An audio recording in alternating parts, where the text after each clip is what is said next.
I'm Threepwood. We're joined once again by Sir Waltham, and boy, are we happy to be here. Definitely happy to be here, Threep. It feels like it's been a long time. I didn't get to cast the back end of last week, and I'm happy to be back. Yeah, and I had a bit of a birthday to celebrate, so here I am, older, not wiser, but definitely older. Hopefully, a little bit more debate-proof. I swear we're gonna get you those 3 non-debate picks, Threep, by the end of the tournament. I have learned nothing, so why don't you teach me something about our interview guest tonight? I absolutely hope I can do that, Threep. For our pre-game interview tonight, we are going to be having that will be Maddie from the Toronto Tide Pods, or just Team Tide Pods, as I'm probably going to be calling them. Maddie, you want to go ahead and say hello to the people? What's going on, guys? I play projectile DPS for the Toronto Tide Pods, but that's basically just Brig nowadays. I unfortunately hear that on a lot of levels. Not a whole lot of Genji, Pharah, Hanzo play being seen so much anymore. So my condolences, my friend. Now, we were talking a little bit beforehand, and I didn't realize this until today, but Toronto Tide Pods has quite the following from what I hear. Was there anything you can kind of attribute to you guys' success in terms of getting that following? Well, I mean, I can start with one word, which is Reddit, but in all seriousness, probably fresh nuts. But yeah, we had a lot of views on this one clip on Reddit where our main support Arizona just decided to swap off and on Mercy to get free reses onto our main tank, and it stalled Hanamura even worse than Hanamura is normally stalled, which made for a pretty fun clip, to say the least. Well, I mean, you got to use the strats when they're available to you. So definitely looking forward to hopefully seeing some more Reddit-savvy clips here moving forward from your team. Definitely going to be having the team to kind of perform that with Aptix here. The winners of, I believe it was, we're in March, winners of February's tournament. So do you guys kind of have any nerves going up against them, considering they're what would probably be considered the reigning champs? Honestly, when it comes to playing matches before, we've been in big matches and we know kind of how to handle ourselves, and the enemy doesn't really matter to us. It's all about how we play together as a team, and if we give it our best, then we really can't be upset with whatever the outcome is. I really like that outlook. I think that a lot of people get too tightly wound about things that are just out of their control, and it sounds like you guys kind of have that space to still have fun with the game and just kind of give it your all, but still, like, you know, not flame each other, not be salty all the time. So I like it. Moving forward, now I'm looking here and I hear that when it comes to chicken parmesan, you are the king of making it. You got any tips for the viewers at home? This just turned into a cooking show with Waltham. Give me some hot tips. You want to win in ranked with your chicken parmesan? 5 tanks and a Lucio. And make sure you have a Roadhog, and the Roadhog hooks someone in, and then the other 4 tanks kill it, and the Lucio speeds you all the point, and you win the game. It sounds like with 5 tanks, one of them being a Roadhog, it's a very crunchy pork parmesan, but I'm liking it. I'm liking the strats. I'm taking notes. Me and Threep are going to run this comp later in the casters comp. That'll make it $50 from everybody when they hit top 500 for this strat, and I will take that in PayPal. Well, I'm sure you can be awaiting a ton of payments coming your way, Maddie, but for the time being, I bet you go get this bread on this next game against Aptix. We wish you the best of luck out there, man, and we hope to look forward to see some good gameplay. Thank you so much, guys. Absolutely. Now, Threep, we are going to be going on to Dorado for our first map. I don't remember the last time we started on Dorado, honestly. I think it was back in the first tournament back in January. How do you think this is going to shake out? So, Dorado is a fun little map, and it's one of the ones that over the past couple months now we've seen some really crazy strats come out there. We've seen probably one of the most infuriating stalls of all time, the May Bastion setup inside the little house the minute you leave the spawn. We've seen just some absurd play, and Dorado's one of those maps where you can still kind of get away with some non-goats, I guess non-traditional 3-3 play, due to the elevation changes that a lot of heroes can take advantage of, such as Winston, D.Va, or some of those other guys. Yeah, definitely have to look forward to seeing it. Aptix, perhaps one of those teams that's known a little bit for playing the non-traditional GOATS comps. So I think that that's something we're gonna have to definitely kind of be looking forward to. Maybe they won't bring out that super cheesy May tactic. Maybe they will. It's kind of the fascinating thing about this map. You don't necessarily know what's coming up. Yeah, and fortunately for this being the first map, there's no bans or saves to keep track of. Since this is the first map of this particular match for the OWB, we are going to be looking at every single hero available for Dorado, which means maybe they'll play Zynfara? Maybe? I'm always, I mean, you say Pharah and it makes me fall in love every time. I always want to see some Pharah get some rocket blasts. I wouldn't say it's the most common map to see Pharah on, but I know that first point you can kind of take advantage of it. The skybox not necessarily too punishing at the first half, especially if the cart hasn't gone through that overpass choke. So I wouldn't put money on it, but I'd say it's a possibility. Yeah, and also then there's the reminder that if you play Pharah on Dorado, you're almost guaranteed to get the Twitch MVP award. Absolutely, you'll certainly have the Sir Waltham Casters Award if you play Pharah. But that's not as important as, you know, going for what the people want. We like seeing some good, solid gameplay come out here, and we like hearing what the people think about it. Yeah, so scroll down below that stream, click your favorite hero, but, you know, don't do so yet. Maybe give them a chance to impress you in action, and in 15 seconds, we're going to see it. So here's what it is. We've got the Toronto Torpedoes, or the Toronto Tide Pods. Good lord, already scuffing the cast. So the Toronto Tide Pods coming out on the defense here, with Aptix going to be starting off that offense, and it looks like Toronto is going to be running a very fun little composition here.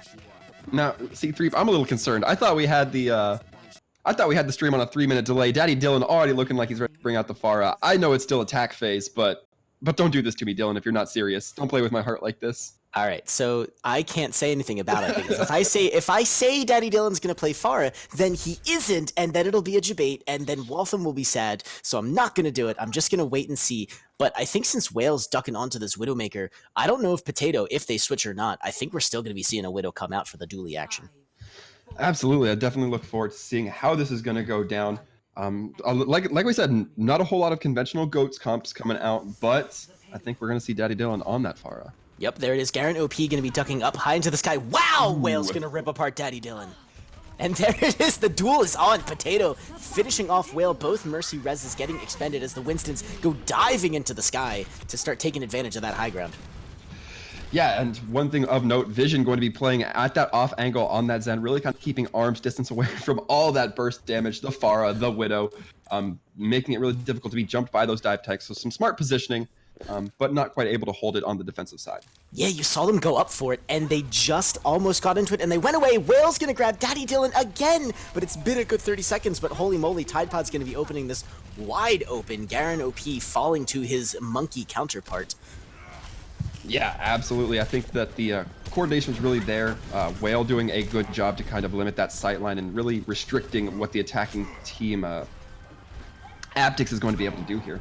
So it's interesting, we have the Zenyatta for the Discord on both sides, but Maddie's going to be running that Brigitte. Meanwhile, it is a strict Zenyatta Mercy with no other supports going, opting to get that extra DPS in there, but it's not really working out for Aptix as they're having a little bit of a tough time busting through this point. But with Garen OP going deep into the backline, that's going to be it, and Daddy Dylan gets the kill on Whale, forcing the trans.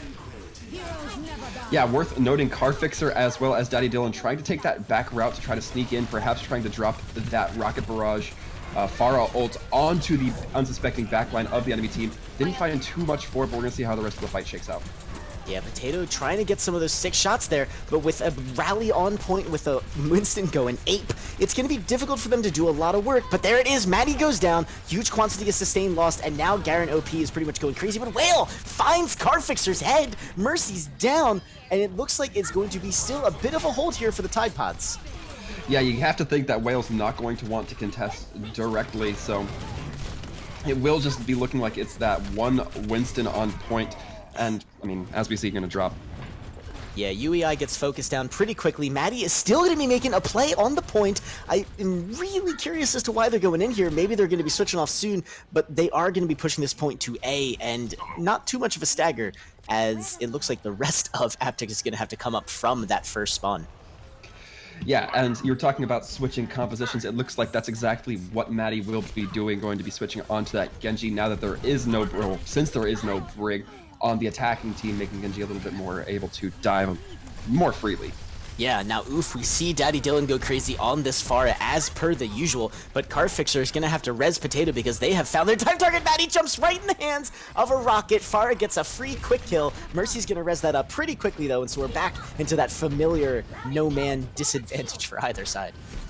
Yeah, and this is kind of a tough spot to be. As Genji, you don't necessarily want to be focusing the Pharah so much. Maddie going to be making that switch, going for the Widow instead. Yeah, then Potato goes absolutely crazy, finding a bot head and then a potato head, finding the whale head, going whale hunting. I thought that was illegal. Either way, Discord on them. The instant he's gonna get forced out, and Aptix is pushing in, but it's a difficult push as the hold is strong from Toronto. Yeah, Aptic's still getting some good progress. They haven't really had their cart be contested at all during this push. And really, I think a lot of it has to do with Potato really kind of enforcing on those supports and Daddy Dylan kind of closing in on Maddie, Arizona, and company. Yeah, now that both Widowmakers have proven themselves to be the Widowmakers that they are, that is to say, very deadly with the scope, you have that zoning that occurs in these high-level Widowmaker play. Just the existence of a sniper causes huge problems, and yeah, as the Turtle Hidepods come in to try and contest this point, it almost doesn't matter. Yeah, and I mean, we're going to see exactly that. There was a little bit of a stall trying to get that, what I would consider like the perfect stall. Ooh, the big hit and the big headshots coming in from both sides. It's just some crazy kills. Whale had gotten stuck at that second spawn. He had to force his way out. He had a little protection, but Potato just found, again, whale hunting, and they're going to be switching over to a McCree to try and get a little more damage in there. Yuio and IQ going to be the only tanks left as Maddie goes back to the Brigida to just try and get some more sustain on the point. Yeah, very curious if Potato's going to be staying on this Widow for the entire third point push, considering how tight these areas can be. We can see them trying to leverage that side room, not really finding much, while the rest of their team kind of gets roasted a little bit. Yeah, he gets caught way out of position as the rest of the team retreats, leaving him to die at the hands of Maddie, who has decided that Brigitte is back in season, and both teams going to be switching, or rather, at least Aptix going back to that very famous, very comfortable 3-3 to push this point through to the end, and who can blame them? Yeah, one thing we're going to be seeing out of this Aptix 3-3 comp is not the break component of it, but instead we're going to be seeing an Ana as well as a Zen, so a little less spread healing and more focused. The Ana and Zen only able to heal one target at a time, with the exception of the anti-nade. Yeah, I have no idea how Daddy Dylan managed to jabate me in the middle of the match, but there you go. He switched off the Brigida to grab it.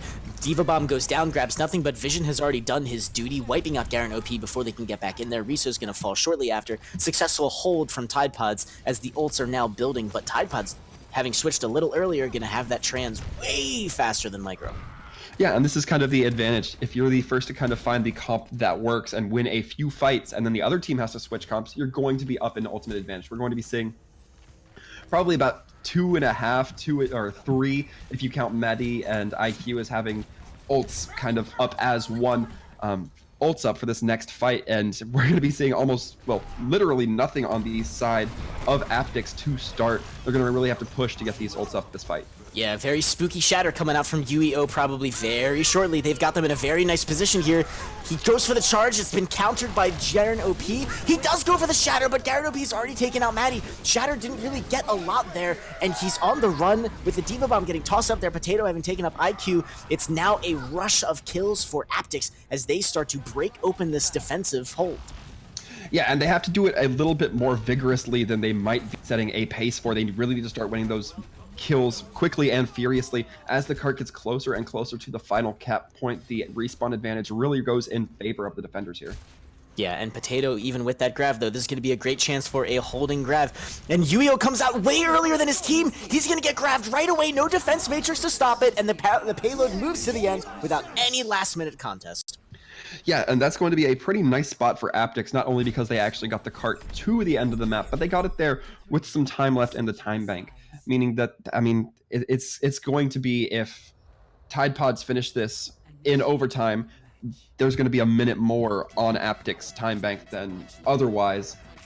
So I think you're not feeling too bad about that if you're Aptix. They did get kind of caught up a couple of times, mostly in the third point. It didn't really feel like they were staggered that much in the streets phase. So I think that overall they're feeling pretty good. They were setting a pretty moderate pace for themselves. Yeah, Tide Pods really came together at the end there on the final point, where it can be really difficult to push that payload all the way through to the end. However, as most of us, I'm sure a lot of us saw over the weekend, it was a little interesting to watch teams push their payloads through in this massive overtime stretches.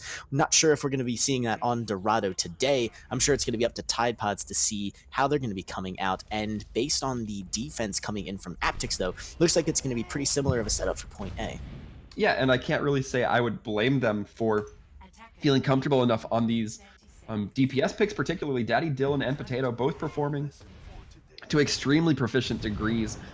Daddy Dylan just really providing the tough spots to have to keep your heads up onto the once defenders, and Potato just landing headshots left and right. I think that they are in the mindset of if it's not broke, don't fix it. Yeah, now I think it's often, might be the case that the defenders tend to set the pace for the compositions. So I'm curious as to how the Tide Pods are going to react when they come out of the spawn and see what's going on. And no changes coming in yet, but Lucio is still in spawn, waiting to see what he goes on to. Maybe, yeah, there it is. They're going on to a bit more of a divey composition. Arizona currently on the Ana with Whale, then switching over to the Widowmaker to counter that Potato. Yeah, and it's going to be really kind of first contact taking place on top of this rooftop. A little bit peculiar, but we're going to see the kills coming through. Yeah, Daddy Dylan picks up Yuio with some help from his friends, and that's going to be... Ooh, and Potato grabs Maddie before he can dash to safety. Massive kill. Great start to Aptix's defense, and I think there might be some reconsideration to the offense coming in now. Possibly, note, they are going to be sticking with it, which is fair. It's only been 45 seconds. Yeah, and this kind of puts you in a tough spot. Like, Whale has perhaps not been as proficient at countering that Widow, so you have to wonder, do they continue to try and keep Potato on their toes, or do they switch to something that might be a little bit more ground-based and just try to rush past it? Oof, but there it was! Maddie having switched on to the Hanzo to try and get a little bit more of that double sniper action, but Potato finds him way too quickly, also going to be picking up a kill on their certain scientist. Yeah, Potato indeed making spuds out of the entirety of the Tide Pods team right here. I think that just comes down to some really good mechanical play, as well some good positioning. Really have their team spread out to where if you're going to dive one of the members, you will definitely be in Potato's sights. Yeah, and this is easily one of my most favorite spots to sit up on the Widowmaker, and boom, the res comes into Daddy Dylan, who got sniped out, but way in comfortable position for the Mercy to get to them. Sights going in. Now we're going to be seeing some very tasty pops from Potato, probably, and there's a Zenyatta on the field. He gets away, though! Unbelievable! A little bit of a smidge from Potato, but Riso's going to grab Yuio early on, and again, it's going to be a sticky situation for Toronto Tide Pods without their main tank to push in, but Vision gets the kill on Daddy Dylan. That's huge! Yeah, absolutely. Not sure if the Mercy played by Carfixer will be able to get the res off in time or safely, so I'm not sure if they're going to be going for it. However, we're going to be hearing the infrasights come in. That will give the attacking team a little bit of advantage when it comes to determining position of the defenders. It's time for the hunted whale to become the hunter, and with that sights up, again, the threat of a sniper is so huge. It's such a risk for Aptix to enter into the sightlines, and here the payload's going to start moving to that next choke. Yeah, and we used to hear about it all the time, how the two snipers could often play around each other, the sonar arrow and the infrasights kind of giving each sniper the back and forth that they needed. But as we're going to be seeing here, both Zenyatta's going down might be crucial for this fight. Yeah, and that's going to let Winston go absolutely ape. And Daddy Dylan, I can't believe they're getting out of here alive. Solid play, but Whales, the Venom Mine grabs them on the way out. Death by poison. But while the WAP was going on, Riso was going crazy, murdering the rest of the team. Yeah, overall, I don't think you can be too disappointed. So far, Aptix looking a little bit stronger on this defense, actually holding it at this choke point. And that's really what you do. And, I mean, just looking at it, it took them 2 pushes to get up to the choke point, so they're definitely not feeling bad. And with this composition switch, it's going to be tense for the Tide Pods going on to McCree, Ryan, Brig, and Lucio. Yeah, it's a scary situation to be in. Potato's going to grab Arizona very early on, practically crippling the composition before it even gets a start. Daddy Dylan's going to survive that barrage because, as it turns out, press Q to die is not a guarantee when you have a well-coordinated team. Riso's defense matrix coming in to make sure that they survive. And Vision got found by Riso! Oh no! Out of position, unable to get back to spawn. A huge stagger with only 30 seconds left. Yeah, they are really going to have to push it. Overall, I think that Aptix really been good at snuffing out wherever the defenders might be trying to come from, really able to use that game sense to utilize those Widow sight lines as well as the rocket flight patterns from Daddy Dylan to just disorient and get the early kills onto the attackers. And Aptix having forced the trans means this fight is going to be very short-lived if they don't get any other ultimates online. Micro has their own trans with Riso also going to be able to donate a bomb to the fight. Daddy Dylan's going to grab Arizona very early on. The bomb comes in. It doesn't grab anyone, but Riso dies in front of it. Garen OP also goes down. The kills are coming in to counter, but this is a very even matchup right now. Yeah, absolutely. Vision might be the only person to turn this around right now, as we're going to be seeing kills come through, but it is looking like the trades are going back and forth for the time being. And oh my goodness, the point cap. It's the problem. Daddy Dylan with the Pharah, yeah, they might have lived, but having to boost themselves over the payload means that the torpedoes, why do I keep saying that? Tide Pods get to push it all the way through. And that's a little bit of the problem with this comp. When you like to play at arm's length, that means that holding somebody close to the chest feels a little bit more uncomfortable, especially with the Widow, the Pharah. The Pharah can do self-damage if she's too close, and the Widow is basically like playing Sense 1000 when you're within 5 feet of somebody. So it gets it hard to contest Cart with those DPS characters, as opposed to Brig, McCree, even Zenyatta. Yeah, we've gotten so used to seeing the Mercies on both sides, it's important to remember that Vision going down right there means that push is functionally over. But with Aptix switching on to the most punchy composition in Overwatch right now, the 4 DPS with the Hammond and the Mercy, this is going to be intense. Watch carefully, Riso is probably going to go a little nuts on this Hanzo, but Maddie on the Genji is going to give him a lot of trouble, especially that Hanzo coming in. Yeah, absolutely, and that it kind of makes a lot of sense. When a lot of your team is these squishy characters, Genji suddenly starts to make a lot more sense. Wow, Yuio goes down, Riso turning the tables, going right point-blank range with that Storm Arrow. Huge, Maddie and Potato dueling in the background. That's exactly what you want your Genji to be doing. The sniper threat is greatly reduced there. Daddy Dylan goes down to Wail now that Potato is nowhere around to be seen and counter. Riso trying to chase Maddie away, but that Genji's just too dexterous. Yeah, and it should be Tide Pods definitely getting a little bit comfortable, at least for the last few seconds there, when both the DPS were down, two of the DPS were down that we've seen perform very strongly in this game so far. You suddenly feel a little bit more freedom of movement, can feel a little bit more comfortable being aggressive. And Hammond goes nuts. Garen OP doing so much damage, building his ult, but he gets focused down. That's brilliant. Arizona going nuts, and Daddy Dylan blows himself up in the cart, ulting maybe just a little too early. Yeah, that is not... That's a double loss. You lose the ult as well, you lose the life of your Pharah, one of those angle players that you really do not want to lose. Speaking of ults, Riso going to be throwing that dragon, see if it collects anything. And thanks to Vision being split away from it, that's going to be huge. The Diva Bomb goes out, not going to grab anything, but Garen OP having finally dropped the mines at the choke here. This is huge with 10 seconds left, and now a big cat goes in. Now it's time. Daddy Dylan switched up to Tracer. Nobody saw it coming, at least all the other team, and he's going crazy. Just kill after kill, he's dueling the Ana. It's not going to be lasting much longer. The grenade goes in, the Mercy gets the res, and the Sniper Whale still doing incredible work.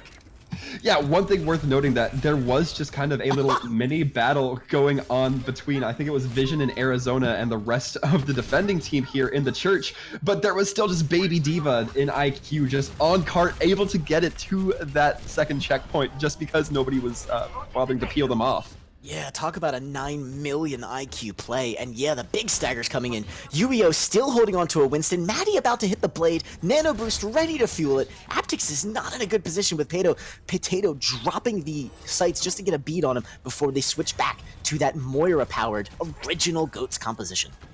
Yeah, and this is kind of the fundamental GOATS comp we like seeing. I'm not going to talk about it too much because I'm sure it's been talked to death by a lot of people, but we are going to be seeing how well Aptix can use it here, Nano going out onto IQ. I think IQ stepped in the way of the Nano Boost. Nothing for the blade. Maddie goes down immediately. Yuio with his Primal Rage is going to eliminate Garen OP, but IQ's Diva has been demeched. Carfix are going to finish it off. This is not a good situation for the Tide Pods. Yeah, that is a really tough spot when you have an ult combo that can be that powerful. You kind of want to make sure you definitely landed. Arizona, not sure if it was just IQ, kind of misstepping and getting in front of the Genji. That Ana ult can be so finicky at times that it can be really punishing just almost seemingly by chance.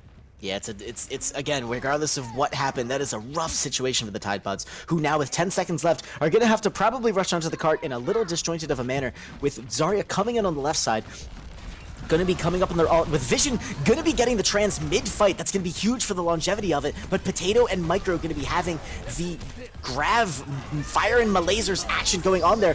There it is, it's going in. Micro eliminates Garazona immediately. The Shatter is out, the bomb is in. Huge ults coming in for Aptix. IQ drops the bomb of their own. It's gonna grab Car Fixer, but it's just such a huge man disadvantage. Aptix is gonna grab Dorado and kick this match off. Yeah, and that just was really kind of unfortunate because it just came down to, it in theory came down to, you know, a lost ultimate, or technically a lost 2 ultimates in the Nano Blade that kind of got snuffed out because of the miss, or because of the Nano that landed onto D.Va. You think that maybe, and this is all speculation, so take it with a grain of salt, if it had landed there, the attacking team Tide Pods would have had a little bit more momentum. They would have been able to perhaps carry the cart a little bit farther, as well build up a little bit more ult charge for that next fight. They went into the next fight and had nothing to deal with the numerous ults that were coming online for Aptix. Yeah, just a really bad situation for the Tide Pods to have been in. Their comp got torpedoed a little there at the end. Hey. And yeah, like you said, it's that Nano Blade. Honestly, that Nano Blade really could have broken that wide open. But for now, we are going to be looking forward to the next map as we start moving into the hero ban, map ban save phase of the tournament. Now we really need to come up with a shorthand name for that, because hero save ban, map save ban phase is a little bit long in the mouth, but we'll work on that later. We're not gonna brainstorm here. But what we can say for sure is that Ilios definitely not gonna be seen on the next map, and I'm a little like I'm very surprised. Ilios having Ruins as a submap, massively potential or massively potent if they chose to play their Widowmaker on there. Given that Potato seemed to show a little bit of dominance over Whale in this situation, whether that was because of sightline awareness, mechanical skill, team cohesion, whatever the case may be, I'm surprised they would limit themselves by removing one of the most sniper-friendly maps in the rotation.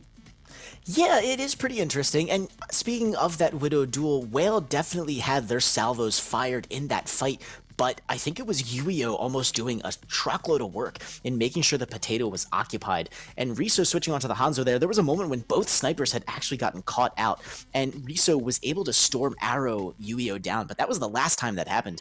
And yeah, I just think it was a little difference between how the tanks were doing their sniper harassment.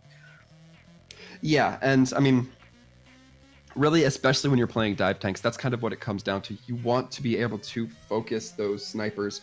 You want to be giving your supports your DPS the space, and when you're playing with such long armored characters, you can do that by just kind of occupying the space in front of them and making them panic, have to reposition, relocate, all that kind of strategy that goes forward with that. Yep, it is super interesting, and as we have said, Ilios has been banned. Lijiang Tower has been chosen, which could be again some maybe it's the mind games. I don't really know what's going on right now. But King of the Hill map was banned, so Tide Pods are going after it, and Aptix has saved Mercy, which means the Toronto Tide Pods they're gonna ban Pharah. Ooh, I mean, it hurts me, but I like that Pharah has become prevalent enough in the team comp after one map to be worthy of a ban, judging by the Tide Pods. As a reminder, this is different from last month. I'm sure you've heard it over the last few casts we've done, but this time around, in the March tournament, we do have the bans going through 4 heroes going on to both sides. So it will be both Tide Pods and Aptix unable to use that Pharah. But I think Daddy Dylan might be frowning a little bit more than the DPS line from Tide Pods, more so than Maddie. Maddie's always claimed he never got to play projectile DPS anyway, as we heard.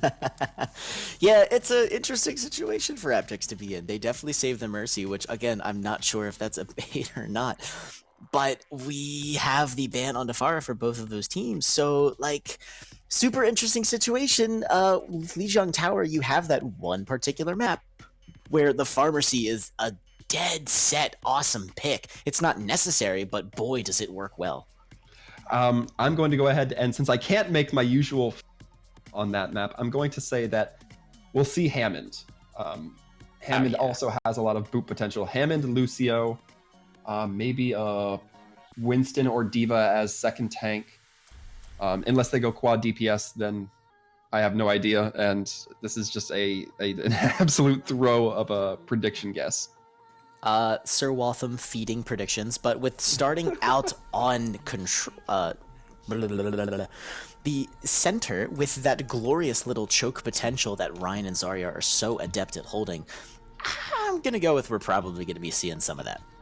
Please prove me wrong. Please prove me wrong. Yeah, and I think that this and Hanamura, really the maps that, when you say, like, what do these two maps have in common, it's really just Mei. Like, teams are able to leverage Mei on these maps incredibly effectively. You have those chokes, and even though there are multiple entrances into the building, teams don't like to do that rotation into the far side, really kind of going around to the back once the Mei walls come up. And a lot of times, even when the Mei wall does come up, it's a little bit too late. Yep. And we almost had the Mei pick from Whale. They switched over almost immediately to the Sombra, which is also a very popular pick on this particular map. Riso currently sitting on the Doomfist. I don't have anything nearby that I can eat that won't kill me, so I can't say that if Risu stays on the Doomfist, I'll eat it. That being said, there it is. Boom! Yes! Awesome! Sweet! I'd live. Riso's going to be picking up the Mei. Whale also going to be debating me back onto the Mei. We're looking at some sick mirror comp here, and I can't blame either team for it. Yeah, I'm not surprised to see Potato switching off of that D.Va. Even when you just go 2 tags, you typically see the Zarya instead. A little icicle sandwich coming out from Maze. I think both teams were trying to bait that Reinhardt from charging in there, and it's going to be Yuio grabbing Garen OP very early on, and an excellent Mei wall coming out from Whale, going to lead to the death and destruction of the entirety of Aptix.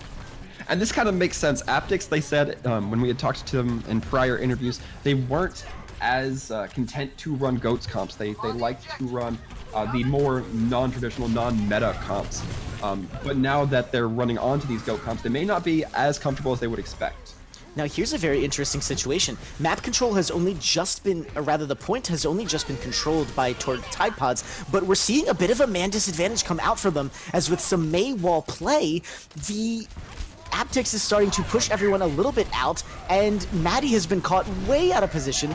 Yuio, however, gonna get a sick shatter, grabbing 3, but he does only grab Garen from it, and the Mei wall again from Whale is gonna keep this from turning into a snowball.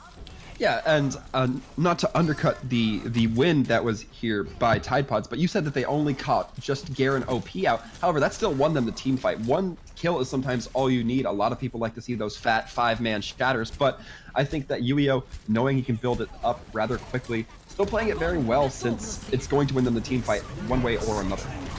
No, absolutely. Huge now. The Transus comes out. It's going to be up to the anti-nades to stop any healing from coming in. Carfixer's going to grab kills. It's Mei ults going all over the place. Total cold snap on the point. Maddie goes crazy with the kills. And Tide Pods again maintaining dominance on the point, despite a bit of the clapback coming back from Potato and Reset. Yeah, and we talk a lot about ults and how important they can be, but the ordering of ults also very important, as we see the ults that come out later typically able to find a little bit more value. We saw Whale throw their Blizzard out just a second or two later, and because the team Aptix was frozen, after the fact, after the rest of Tide Pods had thawed, we saw them able to clean up a little bit more effectively, considering that the numbers were still fairly even. Yeah, Whale's Mei play has been just crazy with their wall placement and whatnot. Now the Nano going out of Garen OP, another massive shatter from Yuio. The dude's going crazy. Carfixer goes down, Garen OP still has the Nano boost. It doesn't matter though, because Yuio is killing everyone in sight. And we're going to be moving into overtime here, but the dominance on the point from Tide Pods is completely uncontested. Yeah, Tide Pod's looking very strong. As I said, they are looking like, so far at a first glance, the team that is able to run that GOATS comp a little bit more proficiently. And especially playing with that Mei, having the... It's weird. In this composition, I feel like I'm seeing Garen... I'm feeling like I'm seeing Yuio be the one who's really doing a lot of peeling. We saw Maddie get put in that really tough position. Yuio shattered and really kind of saved the fight from having Maddie drop. And we saw a lot of the aggressive pushes come in, and then we saw Yuio notice the grab and then hammer down the rest of the support and squishy line. And it's really seemed like some very good Ryan play coming out of that character, really doing their best to kind of protect the team in ways that you might not be immediately noticeable. I think it's huge. Yeah, Garen OP was definitely powerful on the Reinhardt in the Dorado map on that final point, but Yuyo's just unleashed and going crazy. And here's that Hammond that Walton was talking about. It's the 4 DPS Hammond Mercy composition from Aptix now being broken out onto this point with going straight into the common 3-3 we're all used to seeing. Yeah, however, they won't be able to get point advantage first. It will be most likely going over to Tide Pods. I say that as Daddy Dylan dropping vision. So interesting, they have Riso on the McCree now, with now it's Daddy Dylan going ham on the Hanzo. Didn't see that one coming, did ya? With now a very convincing reconquest coming in from Aptix. Looks like Tide Pods weren't actually ever to take the point. Yeah, that is a very surprising turn of events. Usually you like seeing those bulkier hunker down comps, not the non-mobile comps being a little bit more comfortable once they set up. But in that situation, looks like really Garen OP able to cause the disruption that Daddy Dylan, Riso, and company really needed to kind of capitalize. Carfixer as well, getting to be very close to a tire, and that's going to be almost fight winning instantly. Yeah, and now to try and break up this DPS problem, Maddie going to be switching over to the Genji, and we're going to see that Arizona Ana coming back out. No Lucio for either teams now. Yuio actually almost got focused down there really low. Daddy Dylan, however, is going to be content with grabbing Whale, and a huge Dragons goes in right onto the catwalk. IQ can't escape. Maddie's going to pick up the kill on Daddy, and he's going to get rezzed pretty quickly, but it's going to be a little bit of back and forth with no real counter coming in for Tide Pods, not able to break through the sheer damage of Aptix. Yeah, and this is working perhaps so far in a way that obviously Aptix is going to be very happy with. And just looking at ults, it's going to be going in their favor for the next couple of team fights unless we can get some really good eco pushes coming out from Tide Pods. They're only going to be having that Zenyatta Transcendence. We're going to be going up against 4 ultimates, one of which is coming online, 2 of which are coming online right now. So here's a combo I never really thought about. It's the sights with the the sights with the tire, and Maddie, in the most cast iron cojones move I've ever seen, dashes through Carfixer's tire to kill it. Love it. IQ going to be starting off with a kill onto Daddy Dylan, Whale grabbing Garen OP. That's a bad sitch for Aptix, who get to run away now. Yeah, it's going to be kind of a tough spot as having just a few members dive into a room where the entire enemy is going to be a tough win, a tough ask. However, it's not looking set in stone yet. We're already going to be seeing Garen OP get back onto point. That Hammond able to have such a massive movement recovery when it comes to just walking back and being able to recontest. Yeah, possibly what Aptix was going for here. Riso's actually going to be cutting over to the Ashe, having spent their Deadeye. Garen OP goes down with Daddy Dylan getting a bit of the clapback. The point is going to flip, but again, we're in one fight territory, and with a Valkyrie and the mines coming online, this is going to be a very interesting counter push, which is going to be going into the Nano Blade, the EMP, and the Trans. Yeah, it would be going into the Nano Blade if it wasn't for the kill that just went on to Maddie, and that's going to be kind of a crucial loss if this fight goes pretty quickly. Yeah, they forced the Trans, but they weren't able to get any kills onto Aptix. Riso gets focused down, but Carfixer goes down! Vision's gonna get the headshots onto Sombra. No hacks necessary for this fight or wanted. Valkyrie's gonna go in anyways with the mines. This is gonna be an interesting situation. Yeah, and Whale perhaps waiting for Garen OP to pop that minefield, going to be using the EMP to disable the entirety of it, then followed up with a blade from Maddie, making sure nobody can... That's really what you like to see.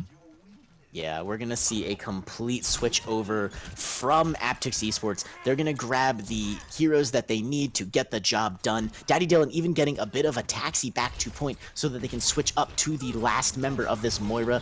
Again, classic GOATs. Yeah, indeed. I think that might be a little bit of a tough spot for them.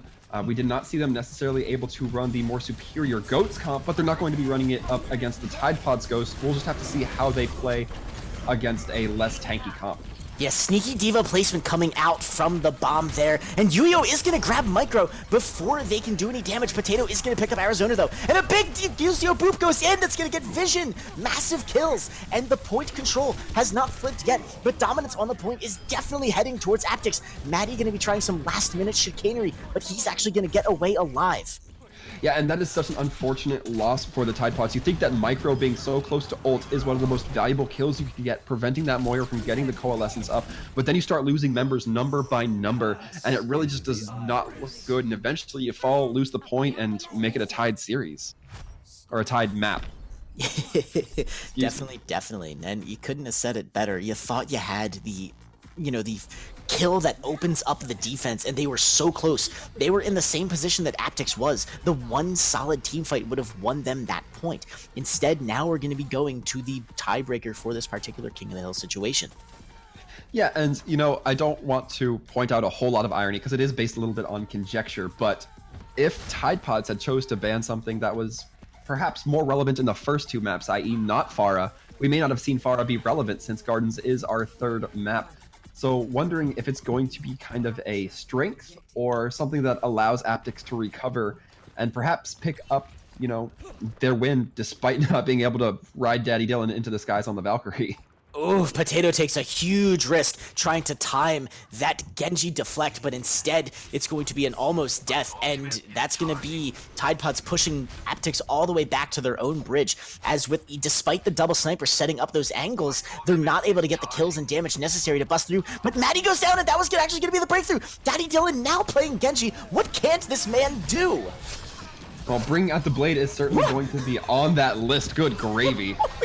How did he get played so quickly? I don't even understand anymore. Just so much damage and kills coming through that while it looked like they were on the retreat, Aptix comes through and takes it over. Yeah, absolutely. And it was interesting because Garen OP for the longest time looking like they were so far out of position, looking like they were so far ahead of the rest of their DPS and support lineup. But when you're playing against so many playing with so many snipers, you're kind of enabled to do that. You're enabled to just be a nuisance because if they're focused on you, then their snipers are going to get free shots. If they're focused on the snipers, then you're going to get free damage on the back line. It's really kind of one of those parallel things that they really took advantage of. Yeah, so I think I'm seeing some of the stuff that's going on here. Maddie is focused on going after Potato, but instead, that leaves everyone else open to do some crazy work. And they're not building ult percentage very quickly. Daddy Dylan's even at 40%, not too far behind despite having just used one. And Aptix is just going crazy, kill after kill after kill. Potato finding the head of the scientist, mines dropped in the room, causing a bit of a problem. IQ gets focused down, dumped off the bridge, and Daddy Dylan again just going crazy. Yeah, one thing that was kind of a lost effort on behalf of the Tide Pods. There was Riso taking a nap, and it's really hard to coordinate those things, those focused kills when you have a target that's incapacitated like that. But Riso, for one reason or another, got woke up. Instead of having that whole nap or that whole sleep dart duration, really might have been able to change the fight there. But who knows, we're going to see Maddie come out with the Dragon Blade once more.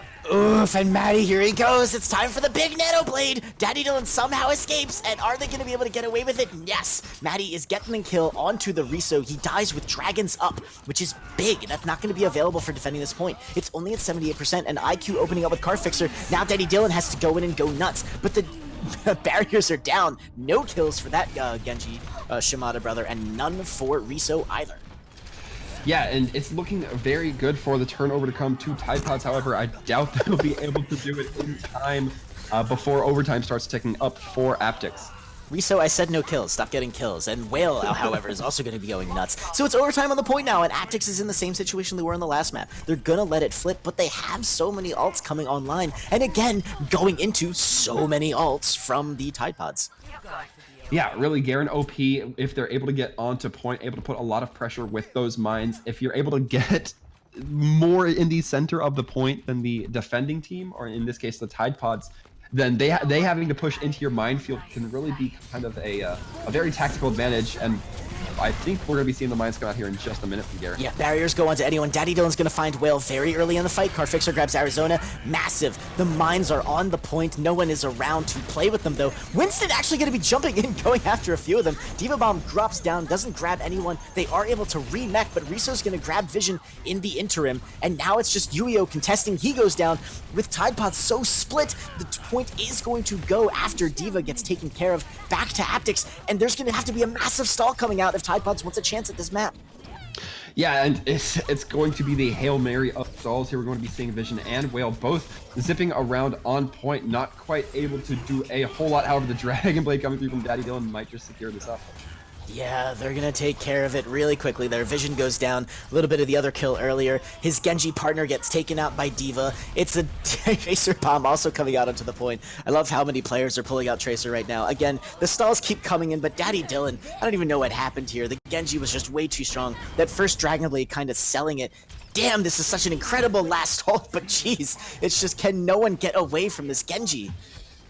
Yeah, it certainly does not seem like that's the case, but the stall that has been coming through here from Team Tide Pods has been pretty beefy. Yeah, getting a blade into the fight despite also not getting a lot of kills, also throwing it out. Look at this wall ride from Vision. That's just filthy. As we go down with the overtime, though, it just gets harder and harder for them to stay on the point, but they still are maintaining this incredible presence. Yeah, Vision going to be doing the spin to win, the classic ham install, as we're going to be seeing here. And I'm gobsmacked. That was an amazing stall, even if it did still end up going Aptic's way. Yeah, that was ages, and definitely mad props for never giving up and that tenacity. Unfortunately for the Tide Pods, this is going to be going to Abtix, and with that, it is going to be a very precarious situation as we have entered into match point territory.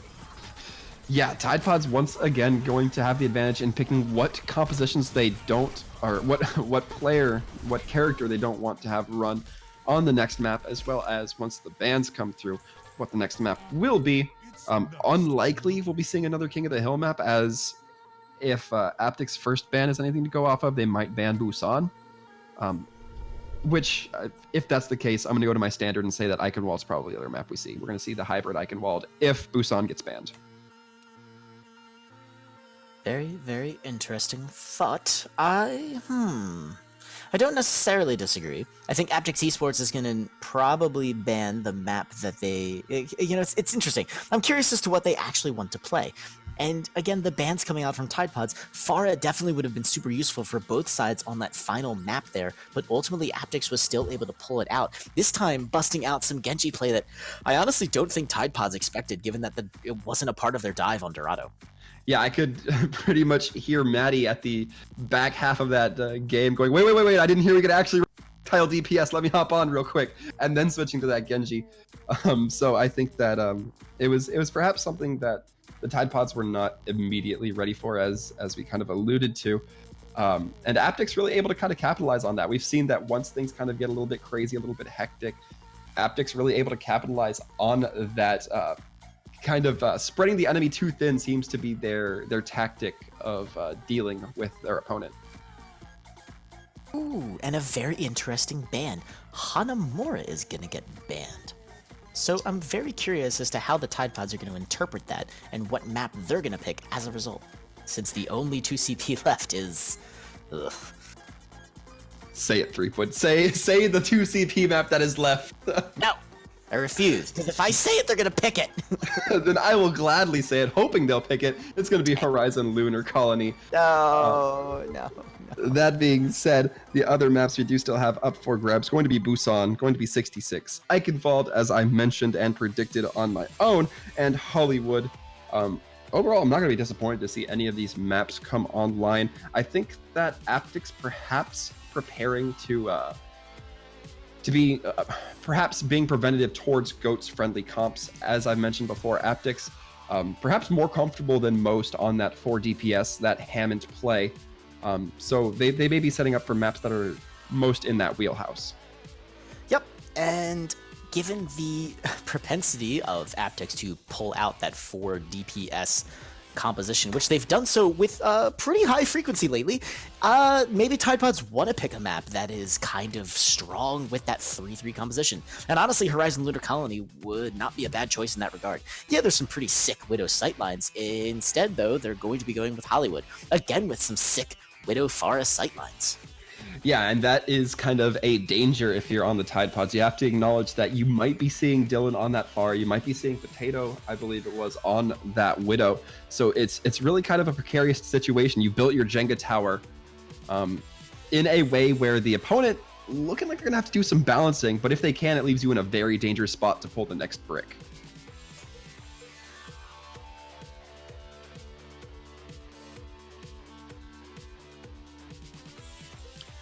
However, as we get moving forward here, it still will be looking like Aptic's going to be picking the side they want to start on, whether that will be attack or defense.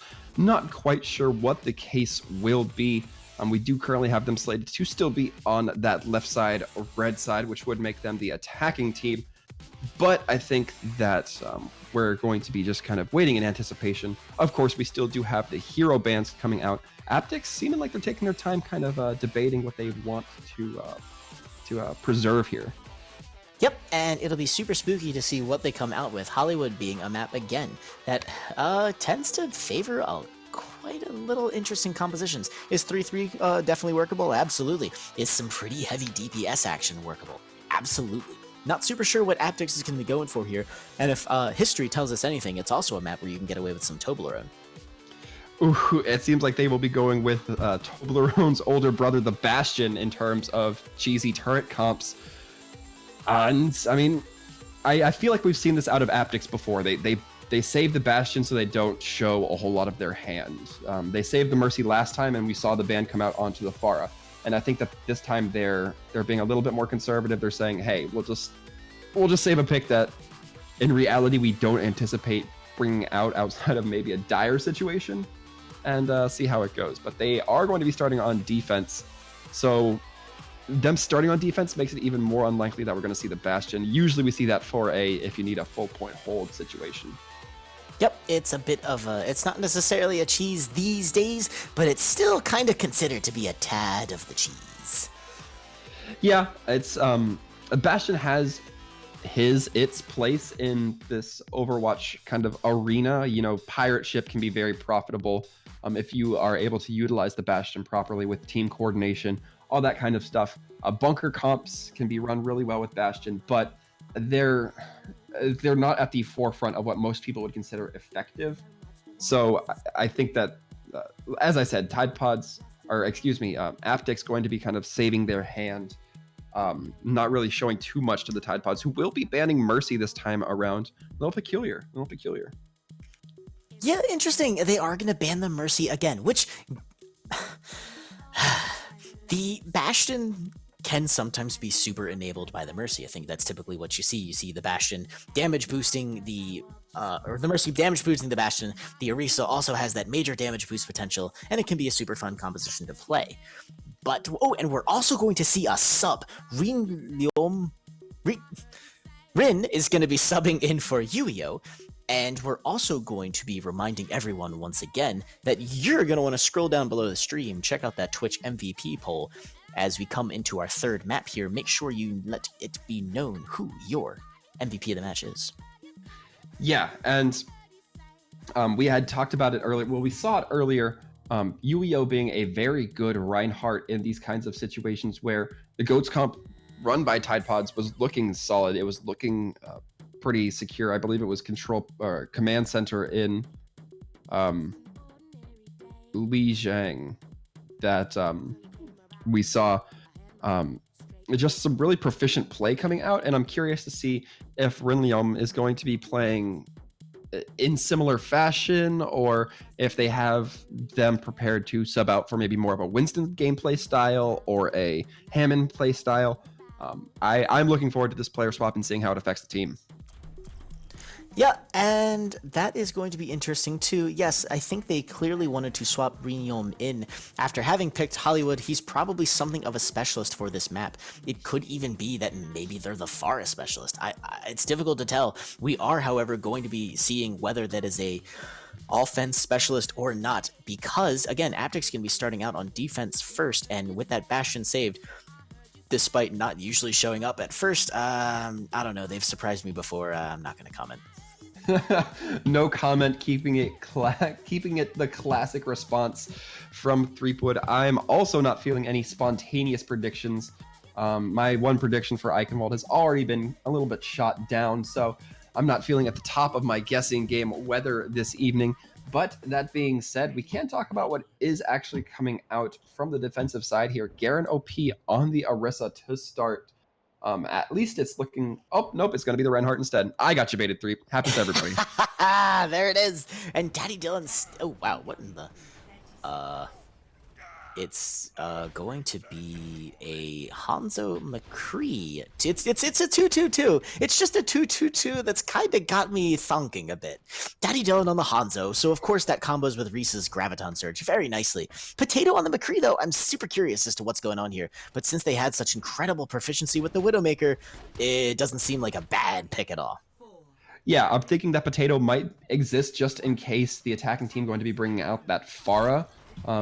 But considering there's no Mercy, that may be a little bit of a gambit, because I think it's less likely that you run the Pharah without the Mercy than you would with.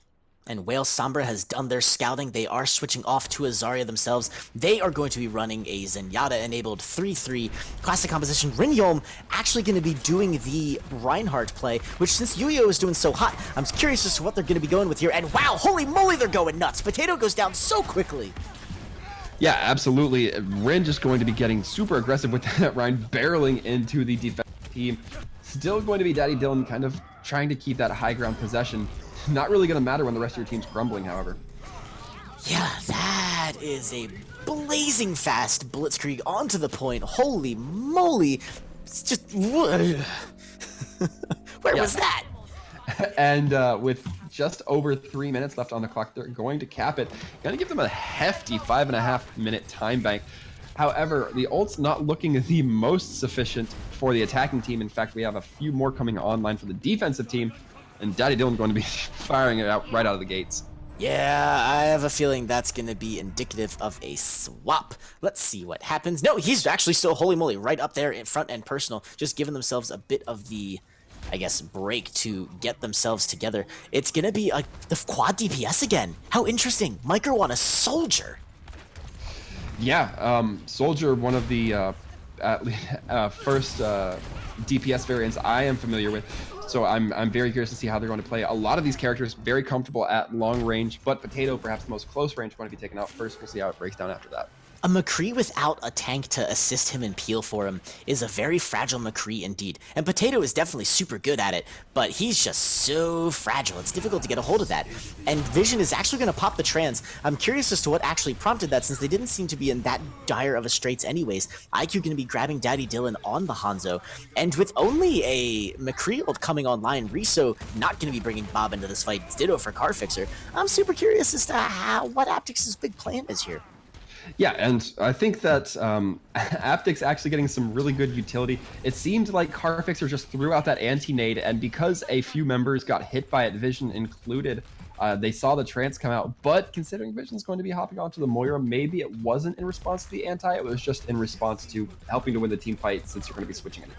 Yeah, they're going to also be going into a mirror comp there. Vision is going to be, again, on that Moira, and boy, do they ever have the ults to make up for that little bit of a stagger as the point hits point B with still over 5 minutes remaining. Rally going to be enabling this fight for Tide Pods, who are, again, just going crazy. Car Fixer gets picked up by the charge. Maddie gets a little bit of the counter charge from Garen OP, who is immediately punished, and it's still Tide Pods with a massive advantage, and the cart rolls along. Yeah, and I mean, this is the theme I've kind of been hinting at or hitting on the entire time, where once you get Aptix in a goats v goats style game, or a map where you can at least play goats comfortably on your end, they start kind of showing their cracks a little bit. Still a very skilled team, but it's definitely not a comp they look the most proficient and comfortable in. Yeah, Grav going onto the point. Vision's going to be grabbing the 1 kill out of it, which is huge. The ult gets the kill, and here comes the Tide Pods. They still have the ultimates necessary to pop this point open, and Micro's going to have that trans waiting in the background with also Daddy Dylan with the rally. But until Aptix gets a bit of a kill, they're not going to be able to mount a solid defense. Yeah, we are going to be seeing Micro out that trans. A lot of ults going online, IQ, and wow, those ults are exactly the shot in the arm that the defense team, Aptix, is going to be needing to stabilize and maintain. Yeah, that's crazy. It was really, honestly, didn't really look all that good for Aptix going into that defense, and the kills after the ults had come in with a bit of a big shatter going in for Rin. You would have expected that to go a different way. Yeah, you certainly would, especially considering, I believe, Micro flying out of the gates with trans, but Garen OP falling early might make this fight go a different way. Eesh, and IQ gonna be busting that one wide open. No shields and no, no heals, no sustain. That's massive for this defense, or rather massive for the offense, as they are marching right along with a huge time bank. Yeah, it's certainly massive for both sides. Perhaps one not the way you'd like. How might be tipping things in the favor of the defense. They still do have to maintain here. They have respawn advantage to see how they play it. Oof, and Vision's gonna be dropping the trans, that's big, and yet despite, or rather thanks to it, they are just gonna be going crazy. Riso's bomb is gonna grab IQ out. They're gonna toss in a grab of their own. That payload is all but done. Riso gonna be boosted off the point, and now it's pure stall coming in. Garen OP gets shattered despite being up middle of the sky. And again, we're gonna possibly be seeing a bit of the tenacious stall coming in as a trans. Now going to make this just even harder for Tide Pods to push this through that last less than half a meter. Yeah, and Aptix really had a moment there where they were looking up in manpower. Vision getting taken down, I believe it was the D.Va getting demech'd from the D.Va bomb, from the focus coming through here from Riso. But it doesn't look like they kind of capitalized quick enough on it, and it's, as we're going to see here, it's going to be going in favor of the Tide Pods getting the full 3. So another fantastic stall comes out again from the team getting rocked back onto their heels, and holy moly, what a showing from Tide Pods. We didn't really have a halftime to speak of, so to speak, but whatever it is about this match, maybe it's the pressure of knowing that if they lose this one, it's, it's over for this particular series. Whatever it is, it's done the trick. Yeah, I think that Tide Pod's just ready to play some more Overwatch. They don't want to stop at 3 maps. They definitely want to see that 4th and 5th, which I say it all the time. I'm not against. You mean you don't want to see more Overwatch? But Overwatch is so... I can't even finish the statement. I would love to see this go even further into it. As a reminder, again, if you see an MVP alike, don't forget to vote in that Twitch poll. Now, however, let's focus our attention on the defense coming out from the Tide Pods, who, after a stellar offense, are probably looking to maintain that time bank advantage. Yeah, you certainly kind of need to. In that situation, we're actually going to be seeing the offensive bastion get teased. Probably not going to be coming through here. Although they did save it, would not be surprised at all if Potato decided to rock their one saved hero. You gotta give that save some value. You gotta make it count for something. So if there's any comp that could make it work, Waltham, it's the Symmetra, and Daddy Dylan's known for it. Just known for that Hanamura push. So, I'm just saying there's some high ground you can take advantage of here. Yeah, and they're this doesn't immediately seem like a debate. They're kind of looking like it has some potential. The Orisa, the Sim, the Bastion. I'm not calling it yet. I'm absolutely not saying it's going to happen. But again, more of the same. We saw Whale going to be on that McCree. They tend to favor that a little bit more. Oh my god. Is this happening? It's happening. Oh my god, it's happening. Here they go. They even take the sideway to make sure that their comp doesn't get spoiled. And here they go. They're getting boosted around. They're not even using the Symmetra for it. They're going straight to it via the stairs. Probably going to be taking advantage. But wow, the rotation from Tide Pods is huge. And they catch Bastion and Symmetra before they can even make anything happen. Yeah, and that was really kind of savvy. We saw once Daddy Dylan got up to that high ground turrets in that upper stair area, not quite able to get the damage through with them that they needed. But right now it's looking like it's about 4-on-4, but not quite confident enough from Aptix to want to keep pushing. So interesting, though, the spawn advantage for Aptix is bigger. Potato has gotten himself set back up, and now it's going to be them boosting their way onto that high ground that they were so desperate for. Potato is here, and he is going nuts. Whale's back, though, and he's going to be giving Daddy Dylan the what for. And unfortunately, he's going to get pushed away, and Potato does go down, but the point presence for Aptix is finally here. Yeah, and that was a tough spot that Rin and Maddie put themselves in. Once you get inside that house and the Bastion is locked up on the cafe, you really can't leave. You either have to take the high ground and get shredded that direction, or go out the entrance you entered and get torn up by the Bastion that way as well. There's really no good position, but it was really Vision getting that fat right click onto the Bastion that kind of provided at least a little bit of relief, even if they still did surrender the point. Yeah, now definitely not as fast as the Tide Pods were able to pull it through, but that's the kind of thing that they were looking for. And here we go. It's a modified pirate ship enabled again by a Symmetra. But what the heck is even going on here? This is just so much fun. But Tide Pods, they have a 6 series of ults coming online for this. Yeah, quite a few. Potato not going to be quite decked out just yet. Grab might be the game changer here. We'll have to see. Wow. The Symmetra wall countering the high noon. Unbelievable. The nano boost going onto Potato. No quantity of Zarya charge is going to be able to rip through that. Potato and Dylan racking up the kills. And the cart moves along with a big fat team kill. And Tide Pod's going to be rocking back a little bit trying to get out of this one. Yeah, they did use quite a bit of ults on Aptic's side. That is, however, they're going to be having half their bank still up. And I really like this positioning from Potato. Any entrance that the defending team's going to have to come out of will basically be within that line of sight. We're going to be getting D-mech right off the bat. We'll see how it shakes out. Yeah, Rin having a nasty time with his shield. They're not able to keep it up for very long as Potato focuses down way too quickly. Big Shatter, though, grabs Potato, stops his reign of terror, but the charge doesn't connect as Carfixer and Orisa stop him from pushing Bastion through. And Haptics have taken this point to point B at a lightning fast speed, and they too are going to be maintaining that massive, almost 5-minute time bank.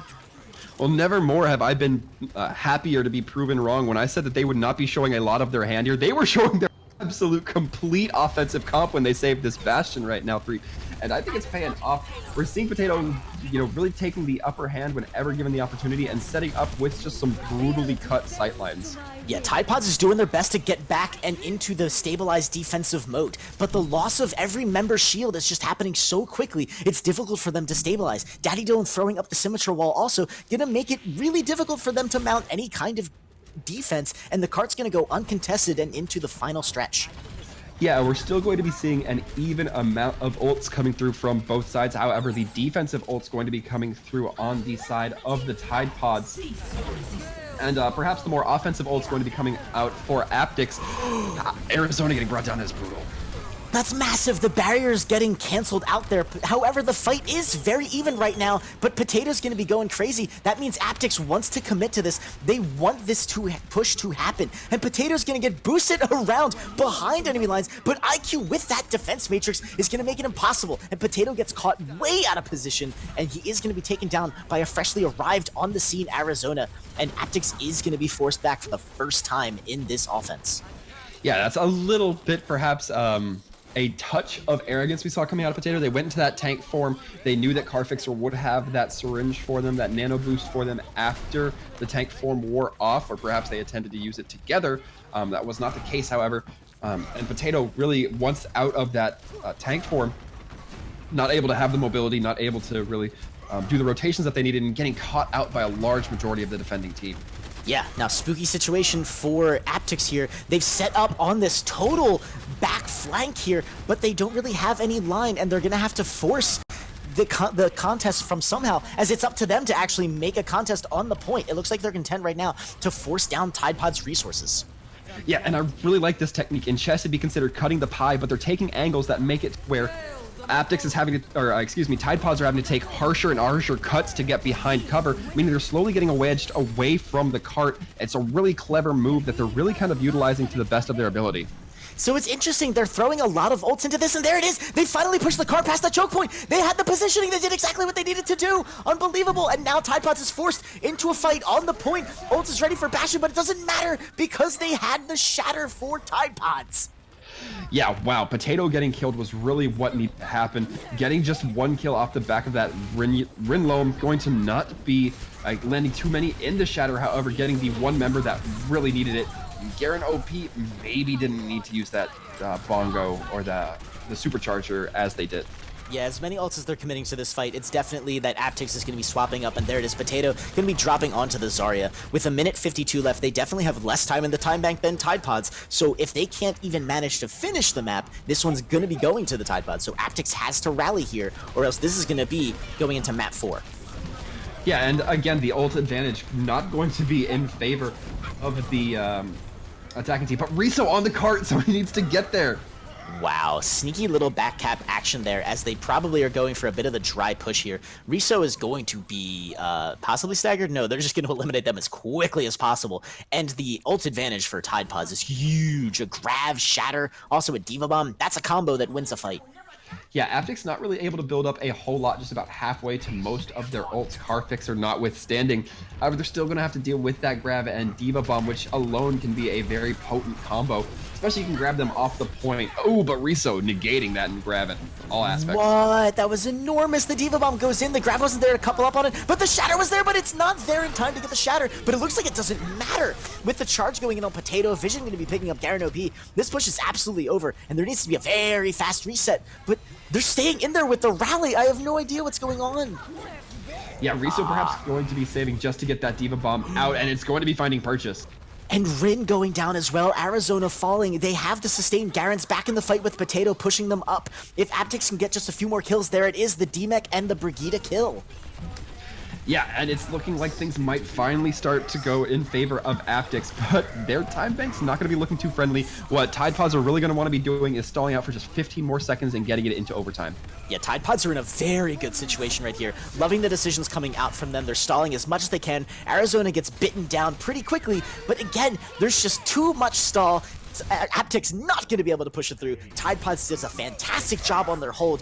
Yeah, and still, honestly, it's not done. Will going down, and they do have a chance to keep them from finishing the map, but with those kills, it's probably looking like Aptic's going to finish this out in overtime. Yeah, I like the concept of losing the battle, but winning the war here. We see that a lot of players from Tide Pods really kind of staggering out. We saw IQ basically hiding behind the trailer for a large majority of their spawn uptime, but that was just so that once the Mei died, the Diva could get back onto cart, so they're not both contesting at the same time. They both aren't getting their health pools shredded, and we can see that it enables them to have that guaranteed time burn on the clock, and really going into overtime, that's going to be putting them in a very winnable position here. Oh, absolutely. And again, it's impossible for Aptix to win this map, which is huge. So it's going to be up to Tide Pods to see if they can push through that 1/3. And I have a feeling it's going to be pretty good based on how ridiculously zippy their initial assault was. Yeah, it did take a little bit of time, but once they got the sim kind of locked in and grooving, I'm getting my teams mixed up here. Definitely ready to kind of see how it's going to react. Looking forward to seeing if Aptic's going to be choosing to run the Bastion again. It looks like that will be the case with Daddy Dylan once again on the sim, this time on the defense. I like the concept of it. Looks like they may be trying to encourage the high ground there, where we saw the, as it has now become known as the Defran Grav on this map. Potato looking like they want to set up in that high ground. We'll see if Dylan's going to set him up for it. Yeah, I can't blame that at all in the slightest. So it's going to be Whale. The Sombra Scout is out. Are they going to be going back? Yes, they are going to be setting up with a Moira, the classic goats, so to speak. And Daddy Dylan, again, yeah, this Bastion defense is going to be pretty tenacious. I'm curious how that's going to come into. Are they going to be able to stop the third from coming in, or is Tide Pods going to eke out their first win of the series? I think this is largely going to be with how they deal with these rotations. Looking like Daddy Dylan quick on the spot to get those rotations in. But again, quick take by Tide Pods, or quick presence on the point, might not be the great symbol that they need. Yeah, Rin's Reinhardt leading the charge here, I think, is exactly why they brought them into the map. Potato goes down immediately. Vision picks up the rest of the kills, literally the rest of the kills. And IQ gonna grab that last one. The third falls, and we're looking at Tide Pods making it 2-1. Yeah, Tide Pods kind of picking themselves up, brushing the dust off their jackets from the first two maps, and now kind of coming in, saying, hey, let us show you what we got. And despite what were some pretty good plays coming out of the Bastion sim, not quite effective enough to overturn what they needed to. Yeah, of course we're going to see Potato getting assistance from literally almost every member of their team, ripping apart the team here on this payload kill. Bastion tends to get play of the game there. It's just a numerical thing. But massive plays from Tide Pods, just the sheer speed at which they completed the map really helped contribute to that massive win. Yeah, you definitely like to see it. When we talk about just wanting to not see GOATS comps, I'll take a Bastion sim comp. Like, it's infuriating to play against, but watching it is just such a fascination that I'm still not upset with either team. I think Aptix tried to run something a little non-standard, as they are wont to do, and it looked pretty good for them for being something that I imagine is less common to practice.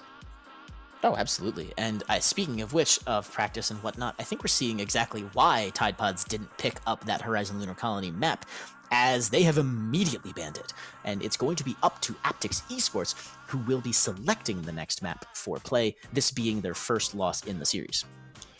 Yeah, and that is going to be the sound of me silently weeping for our lost Horizon Lunar Colony. However, the 4 maps still on the board, going to be Busan, 66, Eichenwald, and we just played Hollywood, so I guess it's just those 3.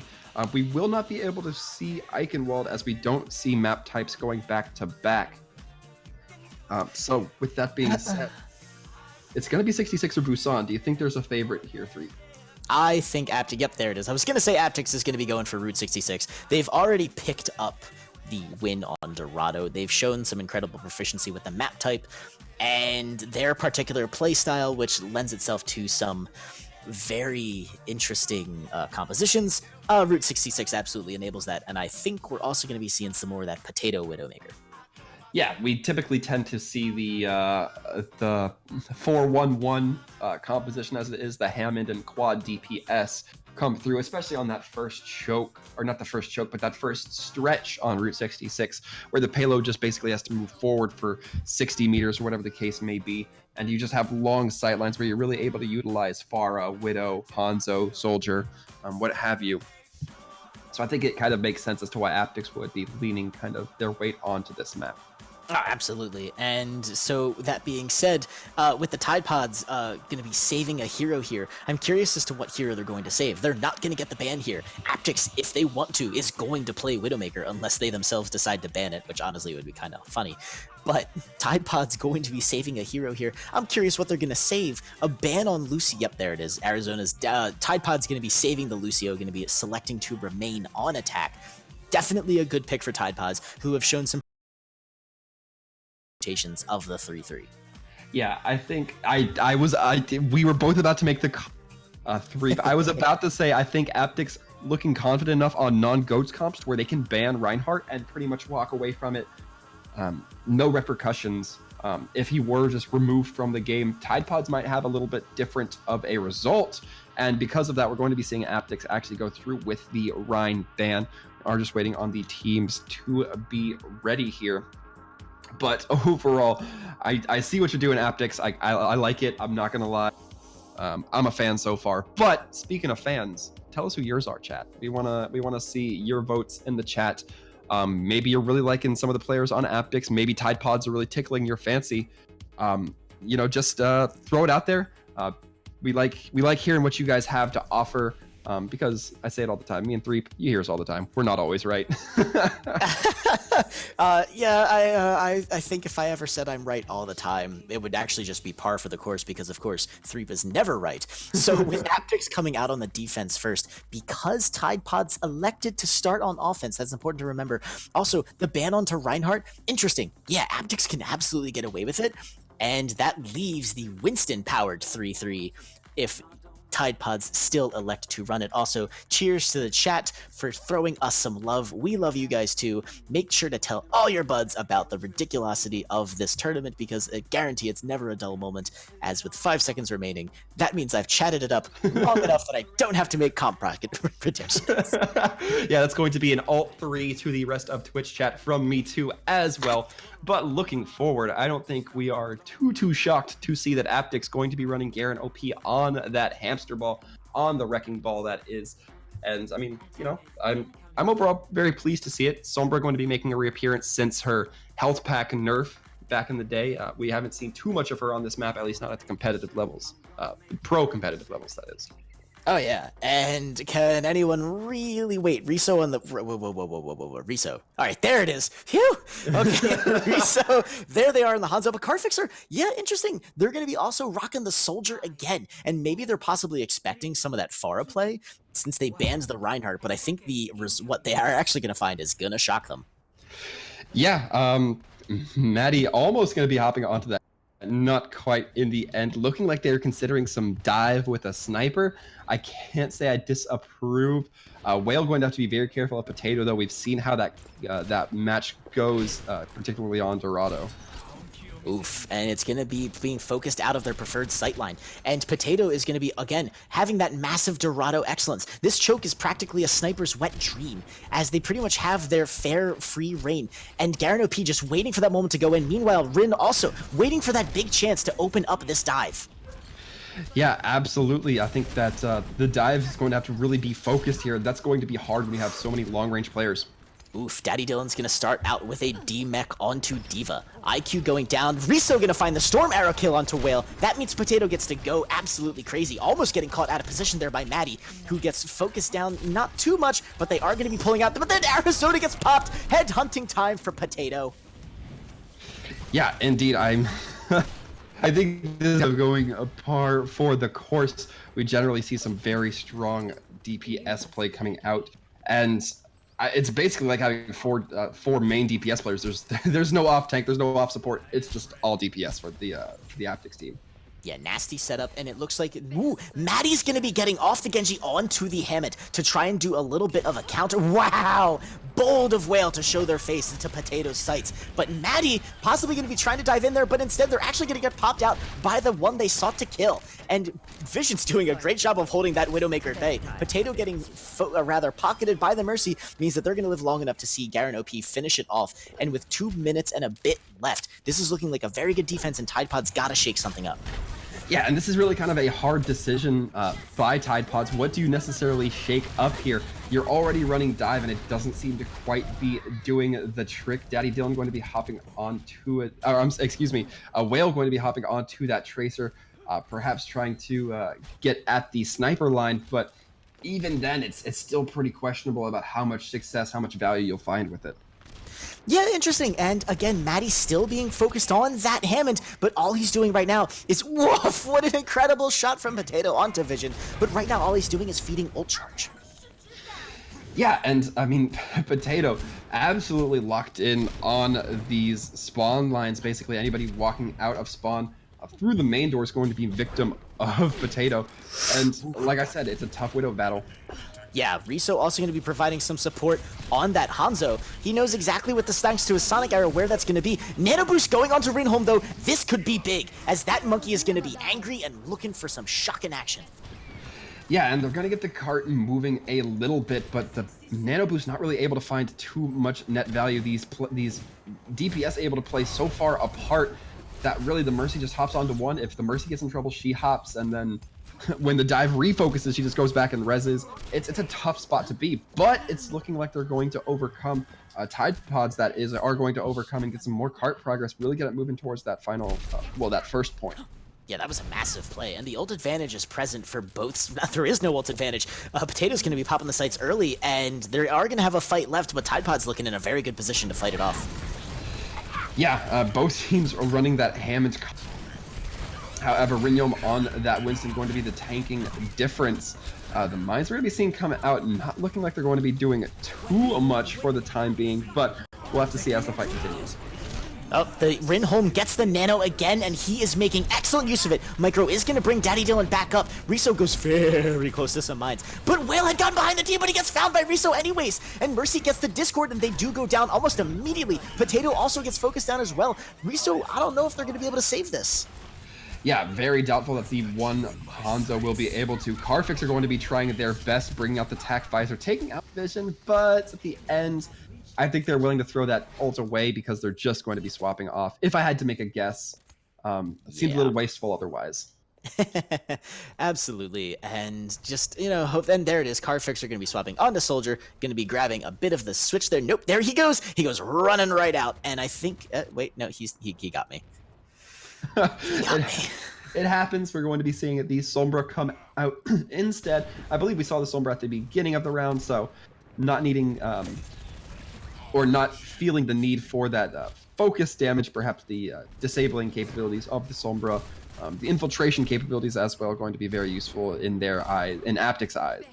Yeah, Garen OP already building up to those mines again. They're really starting to stack those ults up now. And here the Hammond is going to go play with the Widowmaker. Their attack was down. He's going to focus it down. He's now going after the healers, just going crazy in the back line. Meanwhile, the rest of the DPS from Aptix also going nuts. Cardfixer slowly starting to build up that EMP potential.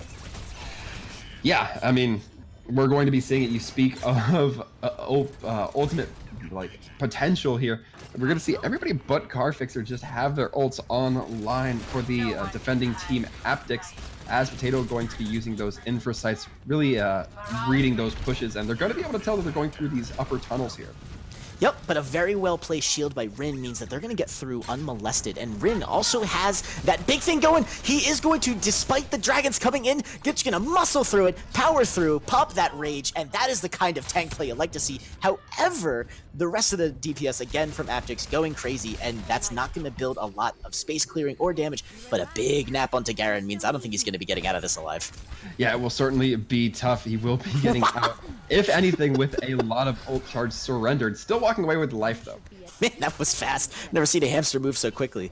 In any event, though, we are going to have Whale now ducking onto a Tracer, and I am just absolutely loving this. Yeah, and I mean, Whale on Tracer kind of makes a little bit of sense. We're going to be seeing how well they can maneuver around those mines dropped by Garen, however.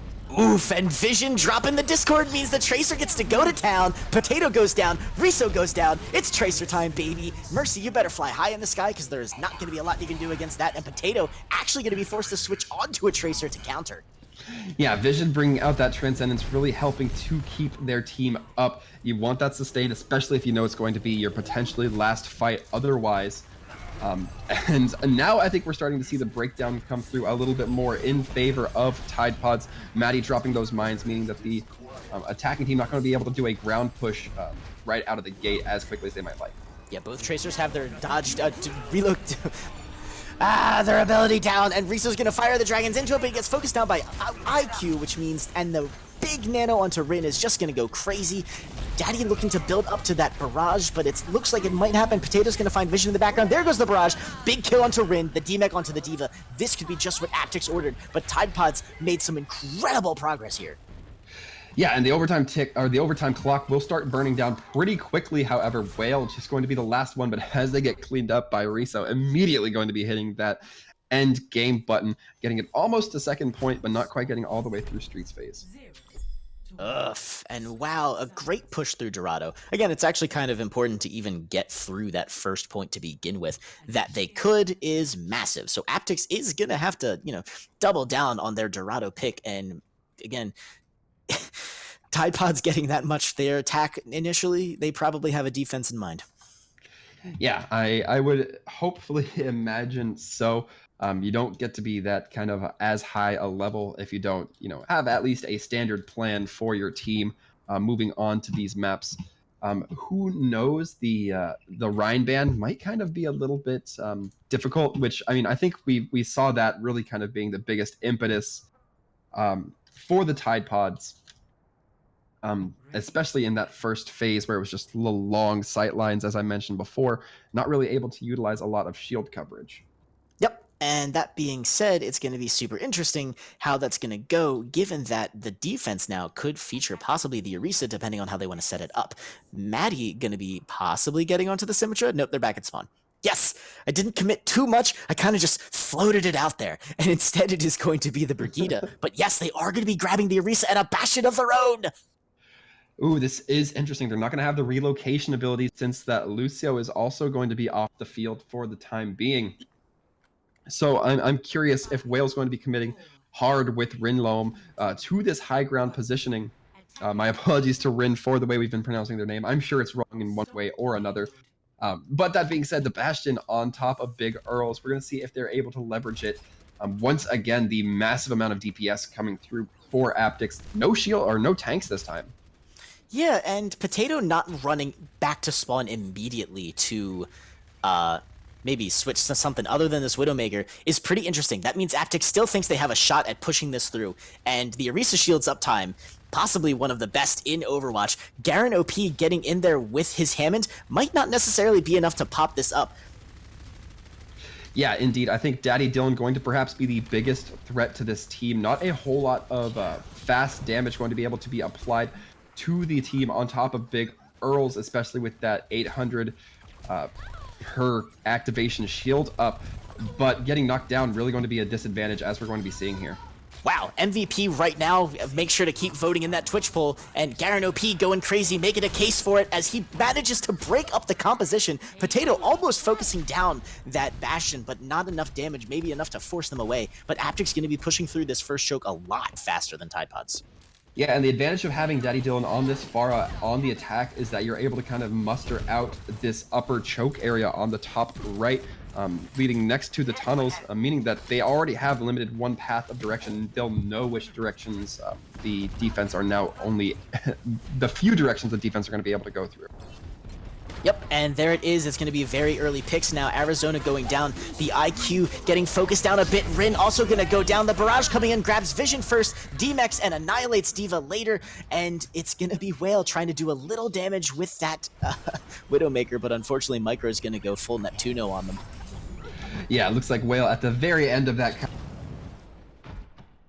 what their fate was in that situation, just kind of standing still, letting it happen, getting to spawn just a little bit quicker. Works out a little bit better for everybody. Yeah, now we're going to see Maddie getting onto the Hanzo as well. It looks like it's going to be double snipers for both sides. I love it. It's like the Overwatch of old, and Rin's going to be their tank now, going for a little bit more of that classic dive.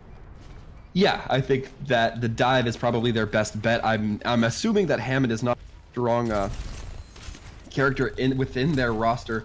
So looking forward to Winston going to be the best option. We're going to be having some difficulty getting the Widow, getting the Hanzo, getting the Pharah in particular, speaking of getting the Widow, Whale dropping. Yeah, Whale having just picked apart the Potato is also going to get ripped apart by Riso. Vision going to be also given a bit of the clapback though, and Tide Pods look like they're finally marshaling a stable defense as they pretty much halt Aptix's progress here. Yeah, that's really what they need. They do not need get momentum here. We've seen that Aptix can do pretty well with a lot of momentum. We saw it with the Bastion push, at least up until the third point. So I think that kind of a very huge, or a large advantage for the Tide Pods, as we're going to be seeing things come through. And now they're going to be seeing the entire enemy team through walls. Whale being the one with the sights, Potato having just, gotten rid of it. And very interesting situation. The Dragons is online. I think they're looking for that kill to bust through, but with the sights, it's pretty difficult to stop in there. Carfix are also going to have that Sombra EMP ready to go, but a dive composition being what it is going to be difficult to get more than a few of them. Yeah, indeed. Garen's going to be doing a massive stomp to bring out the EMP. The combo is coming through pretty reliably, but Daddy Dylan going to be the majority of the killing. Of course, the minute I say it's going to be difficult to get a lot of them, Carfixer proves me wrong and grabs just about as many as physically possible. But a big clapback coming back from Rin, who goes Primal Rage and with IQ going to take down a couple. It's going to be pretty difficult for Aptix to maintain a solid presence on this point, though the spawn advantage for both teams going to be a bit equal. Yeah, and we're going to be seeing Hanzo's lower kill feed here, and really still a decent amount of stall coming through for the team that has been down a number of players for the majority of this fight. That would be Team Tide Pods in the red. They've still been doing pretty good to not let too much progress get on that cart. Absolutely, they're even going to force Dylan to bust out the barrage, and even Potato now going to go down to IQ's Diva Bomb. I think what Tide Pods is proving is that they are the masters of the stall. Just incredible tenacity on the point here. Really difficult for Aptix to bust through, despite what initially was a massive advantage. Yeah, Garen OP going to be having to use those mines just to clean up IQ on that cart. Going to be Arizona looking like they wanted to stall out, I believe. Not quite able to, but again, the cart still not making a whole lot of progress, as it's going to be Aptix going to clean up their kills. Yeah, just incredible work. The kill onto Garen OP, it is going to get res, but that's a lot of time that Hammond isn't going to be building up, but here comes a massive EMP on the back of Potato, grabbing Maddie, and with almost every member hacked, they still get the barriers in, and Rinholm, that's going to enable them to go nuts. IQ is going to get D-Mex, though. Rinholm's going to follow very shortly after, and now with McCree, Whale's not going to have a lot of time there. It's just Arizona left on the cart, and it's going to have to be another massive stall from Tide Pods if this is going to happen. It doesn't look like it will. Tide Pods not quite being able to muster. Maddie not able to dive on the point quite soon enough. You hate to see it, but man, that was still looking like it could easily go in favor of the Tide Pods. Oof, what an incredible match. I super loved every single minute of it. Tide Pods with, again, just a really solid offense. And then the defense that just started coming out from them, absolutely ridiculous. Yeah, indeed. I mean, that's the. I think that Route 66 is a map that a lot of teams, if they're looking at Aptics in the future, going to have to be wary of. Aptics looking absolutely decimatory, just bringers of destruction on this map with such an unusual comp that, again, it's hard to prepare against. It's hard to practice. You're on your own, so you don't really have that experience with it. Yeah, super rough situation for that to be in. And again, yeah, when you're not used to going up against a quad DPS, if maybe you've gotten kind of into the hang of the, dealing with the 3-3 counter, and honestly, the dives coming out from Tide Pods were definitely worthy of praise. But Aptix just has that tenacity to them that lets them come through and just demonstrate some really serious action on the point. And Tide Pods had some really great defenses, but ultimately just wasn't able to stand up against just the sheer quantity of DPS. Yeah, I absolutely agree. DPS play all around looking stellar from both of these teams. However, we again want to know what you guys think. We are getting towards the end of our broadcast, so this is the last chance to have your voices heard. We are going to be collecting votes while we are going into the final section of our exit interview, or our post-game interview rather. 3POD going to be dropping in with Riso. And I can't wait to start getting it going here. So, Riso, welcome and congratulations to you and your team. Thank you. All right. So, give me up with that. Tell me about yourself. Good stuff. The matches all tend to blend together, so it's difficult to remember if we've had you on before. But why don't you give us a little bit of the intro? Yeah, I just play off tank for Aptix. It seems like now I'm playing mostly DPS because we're trying to sway away from goats, as you can probably see. So we really don't like goats, so we're trying to figure out ways to counter it. All right, I love it. So, what was the moment where you guys in Aptix finally decided, you know what? Let's really start pushing this quad DPS action.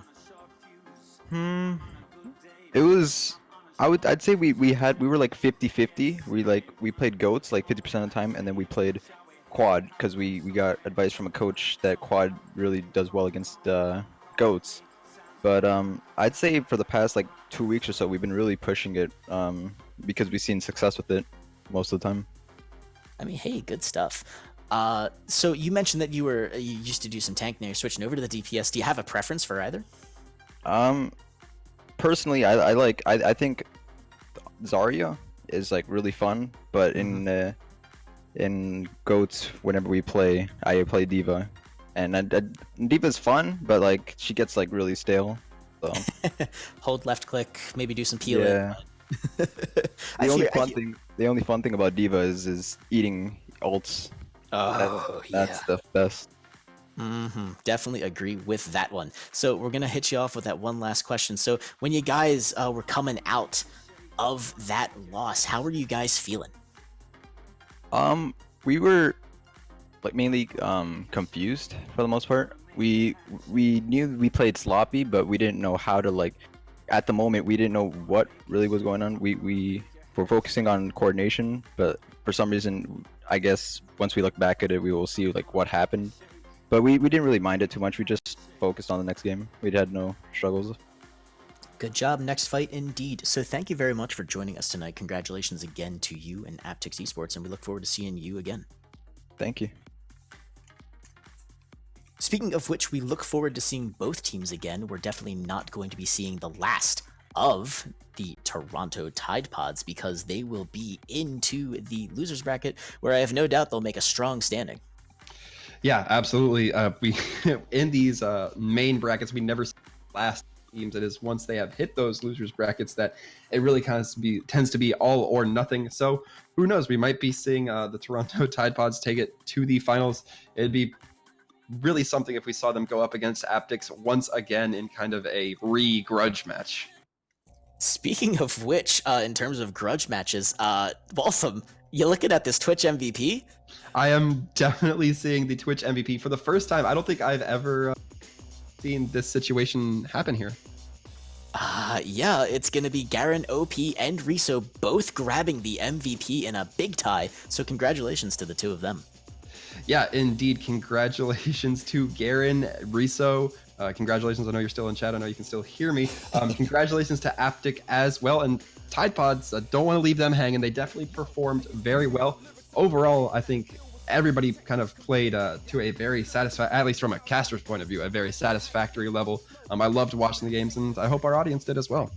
Yeah, super enjoyable. Overwatch, can't wait to see both teams again. For now, we'll see you guys back at 9 Eastern PM for some more fantastic Overwatch. Meanwhile, this has been 3Quid007. Grab me on Twitch at Twitter at the same. And likewise, I've been Sir Waltham, Twitter, Sir Waltham Gaming, Twitch, just Sir Waltham. Have a good night, and we'll see you in a bit.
Hello, good evening, and welcome once again, ladies and gentlemen, to the Overwatch Watchers Brawl. I'm Throughput007, joined again by Sir Waltham after a very short break.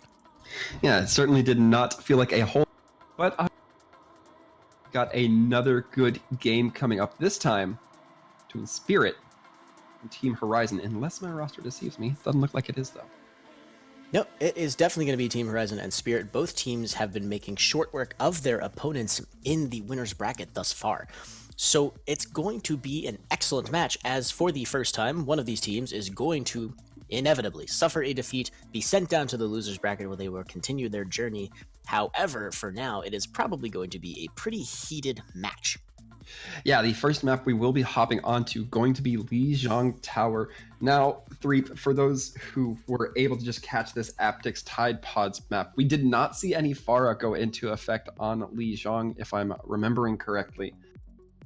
And I'm wondering if we'll see that be a little bit more different, if we're going to see them be comfortable enough to run it this time around. Well, last time it wasn't a comfort pick, it was the fact that Pharah was banned, but this time it might just be a comfort situation where both teams want to run goats, maybe a little bit more goats-esque teams based here moving forward. So Sir Waltham definitely going to be happy about this one, right guys? The ban is not in effect for this map, as there will be nothing to ban, nothing to save. It's the first map of the series. Every hero is available, including the effervescent Pharah, though that is also going to depend if we even, well, I guess we'll see at least one of the maps. Sometimes, though, you don't really see it on Gardens. Yeah, I mean, it's definitely just going to be dependent. However, we are going to be heading into the game here very shortly. Team's going to be ready. No pre-game interview this time all around. We're just going to be hopping straight into it, ready for the action. And as per usual, before we get started, don't forget to vote on any MVPs you guys are going to be seeing coming through these games. We have at least 3 games to sit through, or for us to cast through. So definitely maybe want to hold on to your votes, but definitely let us know who you think is looking good and popping off. Yep. Let your voice be heard. We had an actual tie for MVP last time around, which I super love. I personally haven't seen that happen. But for now, let's see which players are going to show themselves off today. It is going to be the Team Horizon on the left in blue, with Spirit on the right in red. And on this Lijiang Tower, that doesn't necessarily matter, though I know that there's got to be someone with a preference out there somewhere. It never fails. However, speaking of preferences, it looks like both teams going to be preferring the Maze coming out here, at least to start. One notable difference, however, going to be that Reaper played by Jakey. That Reaper capable of getting really up close and personal, just barrel stuffing the opposing team if they're able to, again, get within that range, get nice and cozy with the enemy. Yep, and the Mei is definitely a solid pick here. We saw some really solid options taken by Maze on the last time we saw Lijiang Tower. So, that being said, I am super excited to see it. However, it looks like we're going to have some technical difficulties, as one of the players hasn't really connected to the match yet. So, everyone's going to be given a little bit more time to rethink their life, rethink their strategies. Yeah, indeed. I mean, connection issues gonna be a little bit rough to deal with, but it's, not the worst time to have these issues right before the game's even started. You don't have any momentum. You don't have to worry about getting rid of any ult economy, anything like that. Gasti going to be hopping right back in after resolving those technical issues. Going to be looking like they are ready to go, and I think we're going to be diving right into it. I think the pause is going to be coming clear here in just a second. Indeedy do. And with that said, I can't help but wonder if it's going to be related to that server-side update that went in this morning. I want to emphasize for the record that, boy, am I upset about it. I'm sitting at 3 times the latency that I normally have. Wow, good grief. That is a considerable... Let's be that we have another cameraman handling all of that, so you guys can hopefully see all the glorious action as it unfolds, in real time and not a second and a half later. Yep, and here we go. They're going to be jumping right into it with the Maze, throwing up their walls, and the Reinhardt's engaging in a play. Cheeky, however, going to be on the Reinhardt, throwing up the mirror comp image a bit here, and it's going to be Raid getting Rafiki down first. Storm, however, going to clap back onto Bakugo. So that's going to be, again, Team Horizon in the blue, pushing back a little. It's an even match right now, but the positioning is going to be a little bit in favor of... Wow, Spirit, who is just going nuts. But then again, there it is, the clapback again, and now we're back to Team Horizon taking control. Yeah, it's going a little bit left and right. As I said, that Reaper Jakey, once they're able to get tucked in and nice and cozy with the opposing team, able to just do so much damage. Rafiki still holding their own until they actually end up giving it up just right now. Wow, very early grab gonna go out. That's gonna catch a few. Are they gonna get any kills off of it? Maybe. It is at the very least gonna force them away again to rethink their life. Jakey possibly not willing to throw himself out there to sacrifice that ult generating advantage when he's so close to that Death Blossom. Yeah, indeed. Storm getting brought dangerously low, however, that is going to be the advantage. They will have the zoning potential coming through. Wow. Nice anti-nade as well. That anti-nade, just watching that up on the screen was huge. Kills for days, catches 3, they all go down as a result. And yeah, it's a pretty solid ult bank that Horizon managed to build up before they got ousted from the point. But the same can be said for Spirit, who didn't really need to use any to get rid of the point, just a single cooldown. Yeah, both Spirit actually looking perhaps a little bit more favorable. Ghost Kitten the only one a considerable ways away from their ult. Another fat anti-nade. These are coming through in kind from both sides, it seems. Yeah, I love the barriers coming in as a counter, but ultimately it's going to be a little too late. Jakey goes crazy, and they commit the barriers to their own defense, which I don't know if that was the best move for Spirit, but the ends are definitely going to be justifying the means as their percentage overtakes Horizon, and they move into a more dominant position, though Horizon, again, big ults coming online. Yeah, and now it's starting to look a little bit more even. We're going to be seeing about 5 ultimates, or well, 4 on the side of Horizon, 5 on the defending team Spirit here. And we're going to be seeing the rally come out. We'll see if it shakes things up here moving forward. Massive ults coming in for both sides. The freezes, the blizzard is going nuts. Major pressure differential coming in. The Shatter's gonna grab a couple, and Storm doing crazy with those icicles. He's gonna grab Ever, take apart the Brigida. Kidney goes down to Rafiki. Again, Storm clicking heads like it's Widowmaker season. Yeah, indeed, Storm definitely performing at a very top-notch level here. A lot of ults getting thrown around that game. It's going to be only the Death Blossom available for Spirit moving forward. And I think we're going to have to really kind of see them play carefully if they want to try to get a lot of kills off the back of it. We'll see if it comes through. Brilliant use of the wall to get them in there. I super love that play. Jakey, however, still going to be able to catch the Reinhardt with his pants down, and Rafiki's going to grab the rest of the kills after the raid is done, so to speak. And yeah, with 95% left, I think it's going to be impossible for Horizon to get back on the point. We're going to be moving on to our next Horizon match. Unbelievable! No, Legolo going to get on point. Oh my god. A brilliant speed to point by Lucio.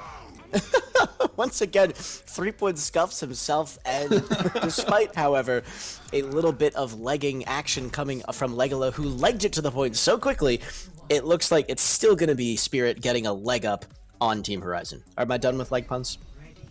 I think we're done for Lijiang. Might revisit it. We'll see how it shakes out. All right, I'll put a sock in it. Oh my goodness, 3. Stop! You're under arrest for violating the laws of the Imperium. That being said, we're gonna be moving forward.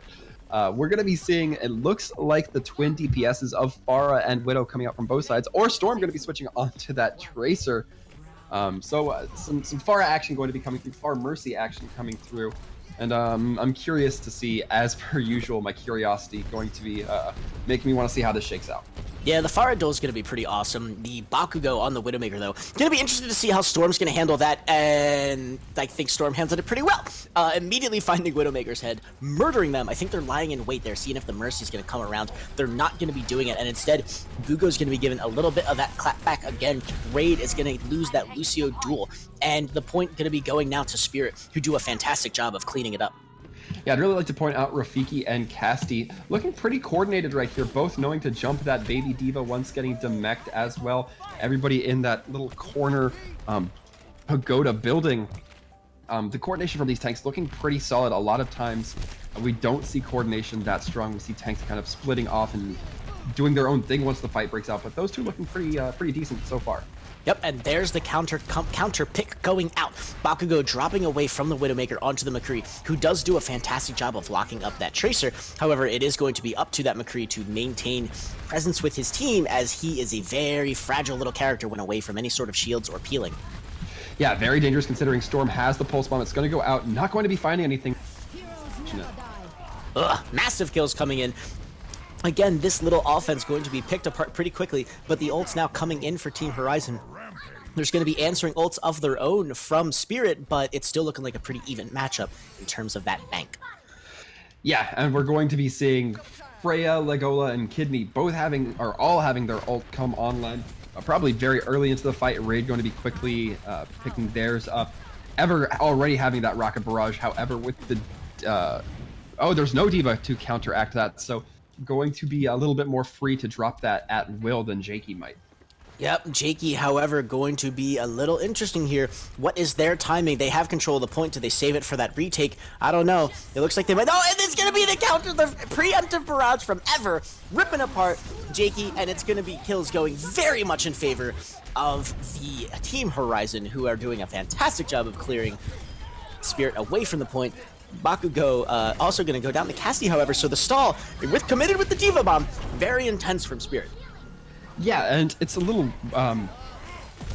bit increased the length in the stall. We saw Bugo use the sound barrier to get that extra time on the bank, just try to stall out as much as possible, and it's working. We're gonna get them. It's gonna get Team Spirit into overtime.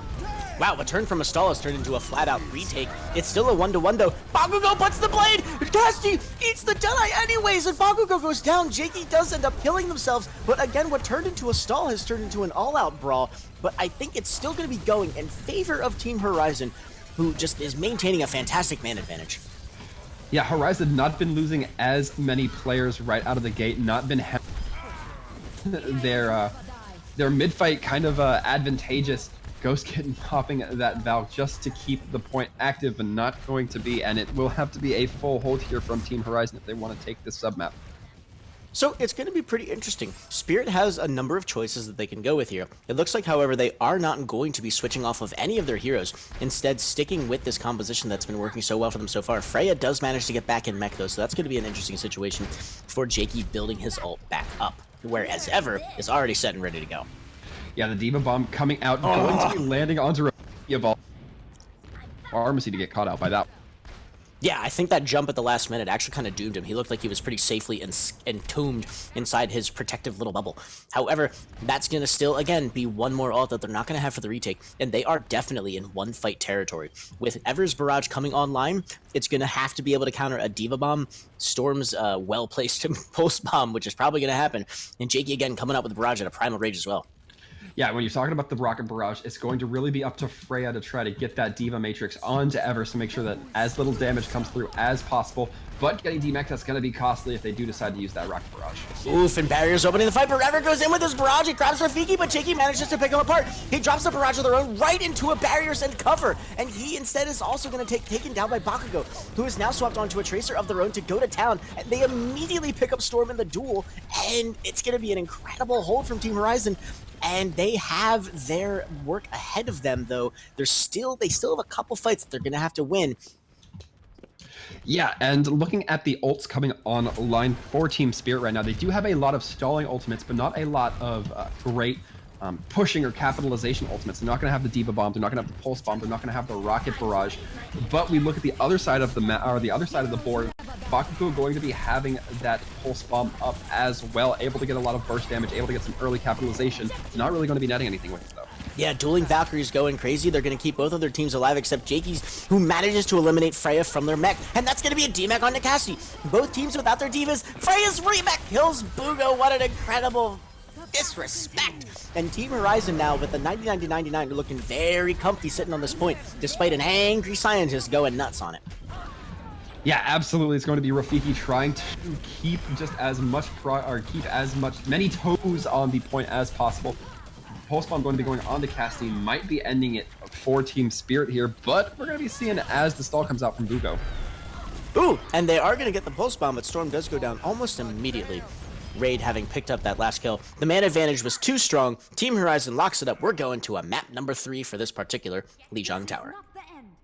Yeah, indeed, and I was really worried it was going to be a quick 2-0 here. I'm glad to see up going the other way. We're going to be seeing all 3 maps, which means I believe Night Market is the last on our docket, and in fact it is 25 seconds before we see these team comps come out, or well, 20 seconds before we see them start rolling. We already see the team comps. What do you think, 3? Well, despite my misspoke earlier, this is the map where you tend to not see as guaranteed the Pharah pick as you do with the Gardens. So it's going to be a little bit of a tricky situation. I think the Spirit are settling in with a very comfy 3-3. It looks like it's going to be mirrored. I think we're going to have ourselves a pretty rocket hammer, rocket flail featuring Brawl on the point, with, of course, the DPS Zarya. Yeah, not any variance coming through for these teams. In fact, pretty much standard. Which one can run the Zenyatta Goats a little bit more efficiently here? And right now, looking at ult charge. Oh, looking at health pools. Kidney getting brought dangerously low. And Rafiki's going to get forced down first, though. And wow, despite almost getting forced low, a massive Fire Strike comes out, and it's going to be very much Team Horizon's dominance on this initial take. Yeah, that's absolutely going to be some high risk, high reward gameplay. You see Kidney get brought dangerously low, but they decide, nah, fam, we're just going to keep swinging on them. We're going to keep fire striking them. And because of that, I believe they get 2 kills off the back of a fire strike, really opening up that fight, making it 4 or 3-6, and just absolutely wiping and getting forced point capture. Not a bad spot to be in. Yeah, absolutely. So it's going to be high ground starting the fight for Spirit, who are going to be running right into a rally. And that was a very good, but it's the doubling down with the trans. Freya going to be putting the Diva Bomb in. It's not going to grab anything. And instead, Team Horizon, once again, demonstrating some very serious dominance as they force this push away. Yeah, it's going to be Horizon perhaps feeling a little bit comfortable with how much ult charge they're getting from these massive pushes. Again, Kidney looking pretty close to ult. Legola going to be on that sound barrier as well. However, they may not be that are going to be coming online for Team Spirit here. Ghost Kitten going to be having the trance, the rally coming online as we can hear it. We're going to see how it affects this fight moving up. Yep, but they're going to be going right into a grab. That's the trance to counter it. It's not going to get any kills so far. Barrier's going to come in for Team Horizon to keep this fight going as long as possible. Shatter goes in, doesn't really grab. It grabs the Kidney, though. It grabs Keria as well. And they are going to pick up that kill. The stun making that huge. Bakugo going to grab Jakey. And Raid clapping back again onto Rafiki. Very much an even fight. And now it's going to start tilting towards the... gets the barriers down without getting stunned out of it. But still, the point is ticking up for Team Horizon. Yeah, this is just all stall that Team Horizon's not going to be too upset with. Before they even have gotten on to point, Spirit has let Horizon get about 75%, and it's only going up and counting as we move forward here. And the Diva Bomb coming out going to help zone a little bit, but we'll see how it changes this fight. I think it did exactly the zoning that it needed to do. Team Horizon's going crazy. Spirit has yet to even come close to the point. The Shatter is going to stall them out just a tad, and with a 99%, they are going to force overtime, but it's a bad situation as Freya picks up Castiel the kill before they can get remeked. There's a trance stopping Ghost from getting back on the point, and that's going to be what does it. Team Horizon takes Lijiang Tower. Yeah, I mean, Ghost Kitten trying their best to use the Transcendence to just get on point as soon as possible, bring out that overtime, but that is such a tough spot to be in, to have to use your Transcendence just for the mobility of it. It's not something you might like to see in optimal conditions. Couldn't have said it better myself, and I'm surprised that it's going to be Bakugo getting the kill here, possibly because of the sheer quantity of healing and sustain they were pulling out there. Still would have liked to see, I'm still going to give a shout out to Kidney, ripping up 2 Fire Strike kills with his heavy aggressive Reinhardt play. So with that being said, we're going to move on to the phase that we yet to have a slick, awesome name for. Yes, we did not come up with anything in the interim, but I don't think that's going to matter too much. We're going to be seeing the next few sections of map and hero bans and selections come out. And right now, I'm wondering if we're going to see anything to inhibit Goats comps. Both of these teams looking pretty comfortable on it. Yeah, it should be super interesting to see. We saw both teams pull out. Let's see. We had some of that 3-3 action. We had some more of that 3-3 action. But then we had the Pharah dive, which, you know, both teams, I don't want to say, did too poorly on at all. It ultimately is the moment when Team Horizon started moving back on Spirit to take the lead on Lijiang Tower. But it could still really honestly go either way. I'm not sure if there's a definite strategic advantage to choosing one map type over another. Yeah, I don't think a whole lot has been shown here. This might just come down to, if anything, I think both teams are going to select goats friendly maps maybe. So I'm anticipating maybe some, let's see, Eichenwald, maybe a little bit of probably some Hanamura if they're sticking to the goats style. If they go to Dorado, they're gonna have to go dive. Would probably be optimal to go dive in the second streets phase. But this is a lot of again higher level stuff. It looks like they're going to be banning Dorado on the side of Horizon. Interesting. Since the dive was the moment when they actually kind of took it away from Spirit, I'm genuinely surprised that they would eliminate a map that at least has some great dive potential. And given how the last night market section of Lijiang Tower went, they clearly have proficiency on the 3-3 that's sometimes needed to push the payload through to point 3 regardless. So I'm interested as to what their strategy is here. Not sure what Spirit's going to come back with for the choice, though. Yeah, Spirit does have quite a here. We've only gotten through Lijiang and then removed Dorado from the pool. So that being said, there's still quite a wide swath that we would be able to pick from, and not including 66, Busan, Ilios, Eichenwald, Hollywood, and then our assault maps, us Hanamura and Horizon Lunar, both of which me and Threep have a distinct favorite for. Pro tip, it's not the same. But I don't necessarily know if we don't have King's Row in here, so that seems like it would be a lock. That seems like both of these teams would want to definitely run this, run these comps on it. But instead, they're gonna pick another 2 CP map, a Horizon Lunar Colony. Wow. Interesting. I like this. Given some of the different defenses that you can see on Horizon Lunar Colony, curious if Spirit is planning on running anything other than a 3-3. It's definitely a map that has that potential. Yeah, it's. I think that this is where the precursor to Goats, the Moira Meatball, the Slambulance, whatever you like to call it, the first kind of developed where you just had, I believe it was a Rhine, a Diva, a Zarya, and a Roadhog with a Lucio and a Moira.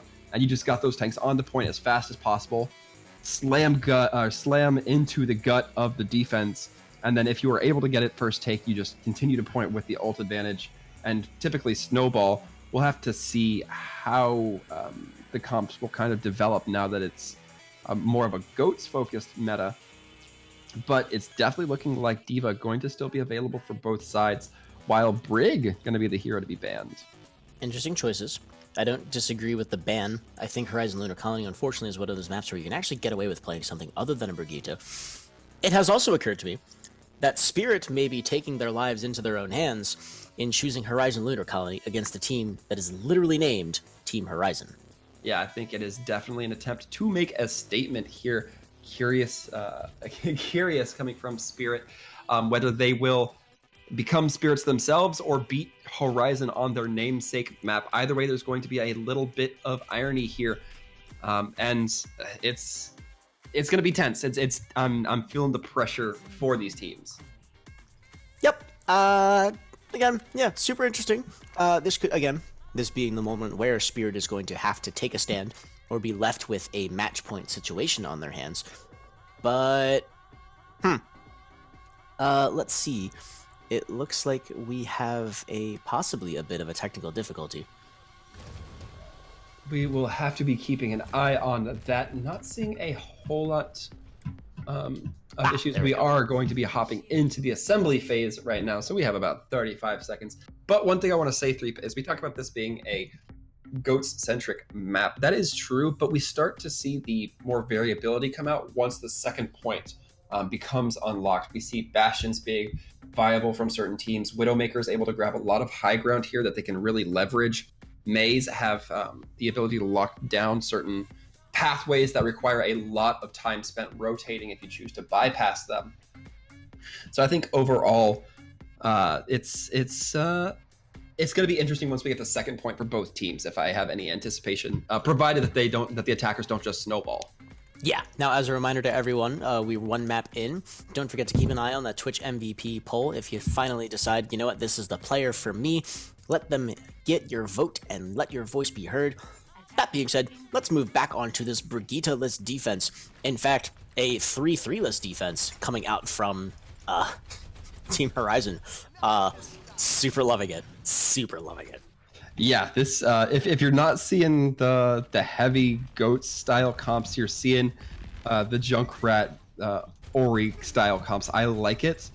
Junkrat has some massive like rip tire building potential here, and we're going to be seeing a little bit of smart prep coming through forever, placing the trap right at the entrance of the or right at the apex of the shield to kind of prevent any dives coming in from Winston's, Divas, anything along those lines. So Jakey on the Sombra are going to be going pretty deep onto the back end. I don't really know what they're going for here. They could be going for that, pulling them back off of that high ground onto the point, forcing a rotation. For now, it looks like they're content to simply chill out. Yeah, and maybe just doing a little bit of scouting. It's going to be tough, though. You think they would have already retreated and gone back to point, but as we're going to see, they're going to decloak and just cause a little bit of a distraction. Yep, forcing that rotation back a bit. They are going to get that advantage. And Bakugo gets taken out. Storm finding the head. Jakey gonna even DMAC Freya. Storm picks up the kill. And this point is blown wide open by the literal opposite of a GOAT's composition. It's time for some good old-fashioned death ball. Yeah, it's going to be Spirit really opening things up here.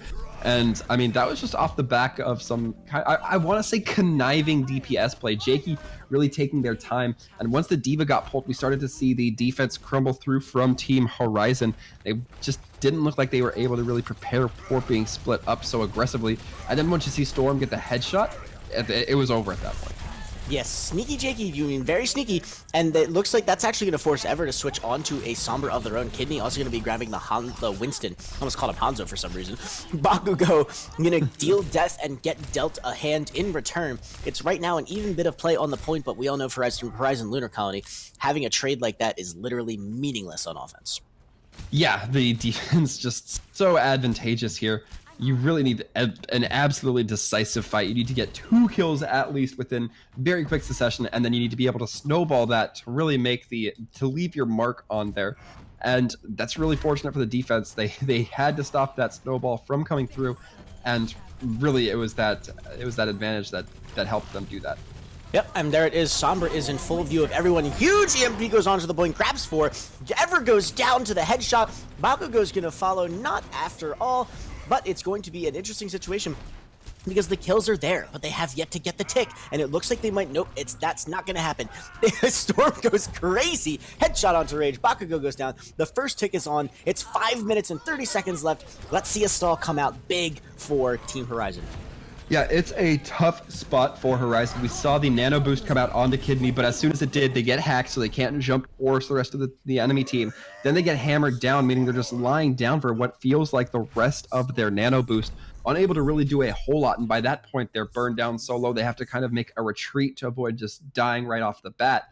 So it was some really good ult mitigation from Spirit that kind of wasn't through just direct kills like you see a lot of times. Yeah, and a huge stalling grab there at the end. That's the moment when, this could be when the Hammond comes out. This is when the Tracer, the Reaper, the May, all those nice stally pick heroes come out, and the grab just shuts them right down. And now Spirit gets to sit on a massive 526 time bank, but again, this is Horizon Lunar Colony. This is literally Team Horizon. Just like Volskaya, this can be a map where we might be seeing a pretty high score. It could also be a 2-0. Because this first point A can sometimes be the victim of a pretty dirty full hold. Yeah, if Team Horizon's not going to be able to take this basically off the first push, it's highly unlikely that they'll be able to have such a high time bank as Spirit do. We're seeing Spirit with, as you mentioned, almost 5.5 minutes, and that was pretty much after just 2 pushes. The second push took a little bit longer, so there is a little bit of room for time improvement, but you're not going to be banking on it if you're Team Horizon. You just want to be able to one and done it in as efficient a manner as possible. Try to even out those time banks. Yeah, meanwhile, Spirit is going to be looking to make a full withdrawal on that time bank for Team Horizon with Storm on that Widowmaker. They're still sticking with that 2-2, or I guess it's kind of a dive. It's Jakey on the Sombra. It's a Rafiki with the Diva.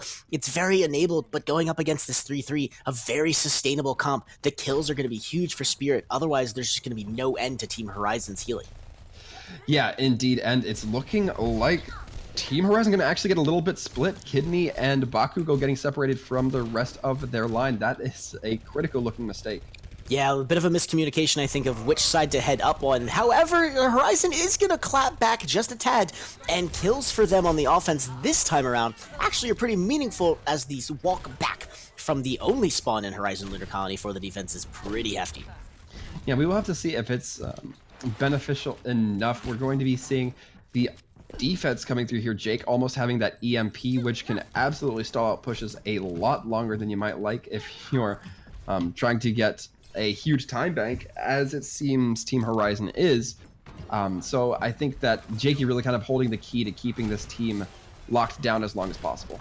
Yeah, they're not able to get the hack onto the Reinhardt, though. It might not matter, because it looks like it's going to be a bit of a trade, and I think that hack on the Reinhardt that didn't happen is huge. Kidney is now going to be going nuts, and Rafiki goes down. Kidney, again, murdering everyone. That Zenyatta Discord orb is crazy important, and let's see if Jakey is going to drop the EMP, and he does. Yeah, and they need to get some value for this, otherwise they're not to have EMP. That would be an unfortunate loss, because there will be 2 ults going in to the next offensive push for Team Horizon against just what is basically infrasites, and that's it. There's not going to be any nano boost. There's not going to be a Diva Bomb. Storm going to be switching on to the Genji, so they're not even going to have the infrasites. This might be the best opportunity for Team Horizon to really make up some of that lost time bank. So it looks like Zenyatta had gotten picked off there, so the Bakugo Lucio taxi is necessary to bring them back, and that will cement the time lead for Spirit. However, Team Horizon, again, has a lot of time with which to open up this point. Yeah, they definitely do. They have a little bit of time working it like clay, but I imagine they want to be too tedious, as they have a time bank working well against them as well. Let's see if Freya using this Diva Bomb going to catch anything. Doesn't seem to. Doesn't seem to, and the Transcendence comes out from Raid. They did have that building up in the background. They're going to lead with that. Big Shatter comes out, though. It's going to stun Bugo. And Storm getting the kill onto Raid, putting that Genji to work, immediately gets taken out as well. And that's the kind of picks the offense needs. And despite their time, or rather because of their old advantage, here they go, picking up that pick. Jakey, however, drops the EMP to a point populated only by themselves. Ghost Kitten getting caught out to the side. They're going to go down. The final tick is about to come in. It's just stalls now. Yeah, and it's very lucky that Cassidy able to get on the point. Not going to be burned down in a rather quick fashion. And as you said, it's just now the trickle-in effect. And this is not economics, this is the trickle-in effect, not the trickle-down. And as we see it moving forward, we are seeing anti-nades come through, but it will not be enough. And we're going to be seeing Team Horizon get another 2 points on the board. We might be seeing a multi-score map here. I think so. Despite the quantity of time that Spirit did manage to peel away, they are ultimately going to see an increase in time bank. It's not, again, not as massive as Spirit's, but boy is it respectable. And for Horizon Lunar Colony, based on the quantity of time that either team needed to complete the map, we're looking at 2 more complete pushes from both. Is this going to be a 7-6? I don't know, but the math works out.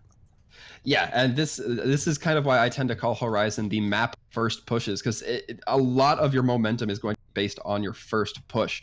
If you're able to really get that efficiency in your first push, and you're going to have second push onto second point with a lot of ults available. If you don't, it's going to really peter out, and it's going to be hard for you to overcome the ults that will then be on the defending team.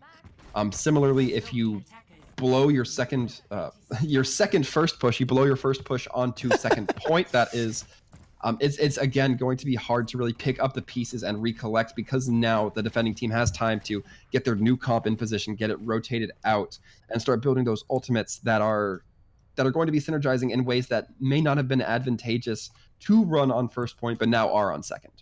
Yep, and there it is again, though. Spirit going to be sticking with roughly a similar defensive composition that they had coming out earlier. It's a 2-2-2. It's still enabled by a Sombra, but instead of the Widowmaker, now they have the Storm, who, if they can't build up the Bob ultimate, isn't really going to make a lot of difference. Yeah, I always talk about how Ashe can build up a lot of ult charge against some players if they use the Dynamite to basically deal massive burst damage to groups of people. headshot going onto Raid, not going to be quite finding any purchase yet. Yeah, and Kidney unlocks the point once again. They rip apart Rafiki pretty much as quickly as possible. Raid does go down, though, eliminating a lot of damage potential for Team Horizon. That's going to be a big chance for Spirit to get a bit of a leg in there. But the first tick is in, and the Spirit's looking just a little too low. Cassie does get the DMAC, but they're going to go down immediately as a result. Storm, however, going to pick up the kill, and there it is, Bob! But he doesn't get placed in the best position. He's not going to be able to contest, but it looks like Spirit did do the damage they needed to force Horizon away for the time being. Yeah, and I mean, really a testament to Storm being able to build up Bob that fast. That is not an unimpressive Bob by any standards. Moving forward, however, in terms of ults that will be available for the next push, we're just going to have the Nano on the offense and the EMP on the defense. Going to be curious seeing how those interact together. Jakey may attempt to use the EMP as soon as the Nano goes through, just to kind of nullify it and make it basically worthless. Oof, big anti-nade goes in. Raid, no heals for you. The Dynamite's gonna claim your life. Jakey's gonna grab another unenabled kill onto the Legola, and another push defeated. Yeah, absolutely. And now I think we're starting to see the first push, or the momentum killer effect, as I was talking about earlier. Now that they haven't won their first fight, they don't really have that swing to their game as it is. They're kind of looking a little bit stuck in the ether. We're going to be seeing, even looking at the ultimate momentum here, it's looking pretty close, but I think that without Raid having that Transcendence up, it's not going to mean a whole lot. Bakugo going to be able to have some defensive ult capabilities, but I think you definitely want that Zenyatta ult online instead. Yeah, don't mean a thing if you ain't got that Zenyatta swing. And with Casty having that grab ready to go, they're going to preempt it and trap them all up in there, and huge quantities of kills coming in. Very much a shame that Bakugo tried to toss out that barriers for them, but it's still not going to be too bad of a situation for Team Horizon. They have the Grav Shatter with a Nano Diva, as well as possibly the Trans coming up mid-fight, but well-played ult rotation from Spirit, who again are going to have 5 massive ults, as they were able to take that with just the Grav. Yeah, and speaking of ult rotation, one thing we have not been talking mindset of playing the Ana and the Sombra, those characters capable of building up ults rather quickly. So if you're able to use just one A fight, you can essentially rotate them out. We're going to be seeing, if we're going to be seeing the EMP come out, it will come out, in fact. Yeah, and it's going to be the anti-nade who is the MVP of this particular fight. Despite everything that gets tossed out, it's still Spirit ripping everyone apart, because Ghost Kitten is just lighting it on fire, and Freya unfortunately gets booped so high into oblivion. That is one of the nastiest Diva Souls I've ever seen. Yeah, those space boops can be pretty rough. That being said, speaking of rough, the ult economy kind of flipping on its head for Team Spirit here. They're now just going to have the Ana Nano boost. Jake going to have to work really hard to build up that EMP again for the fight after this one. But they're going to be going up against 3 ults, the Shatter, the Nano, and the Transcendence. A lot of potential here with the boost, the CC, and the Sustain. Yeah, and there it was, the Nano enabling the Zarya to get their Grav so bloody quickly. It's just, that's how you change the ult economy in an instant. Shatter goes in, doesn't pick up a lot, Storm does go down, but the Grav from Casty came in, and Rafiki's Fire Strike finds pretty much everyone in that cluster. Yeah, I honestly was expecting Jakey to get a lot of ult charge there, but Rafiki already building up an Earth Shatter. And this is going to be final push here for Team Horizon. They really need to kind of hustle. They need to have a game plan, but they're switching so many heroes. It's looking grim for their ult economy. They're going to be running dry against this next push. Yeah, I think what they're looking for is they need the picks to open up this fight. They know it's not going to happen unless they can get a decisive man advantage early on. So here they go. It's going to be Winston leading the charge out of the point, and Ever on the Tracer going to be the one to make the touch for the overtime push. Yeah, we do have Bakugo kind of keeping the distance as we see Storm going to be taking a bullet. Huge! Bakugo gets that headshot immediately! Ooh, the nice shatter coming through for Rafiki. Going to be getting both the tanks onto the floor.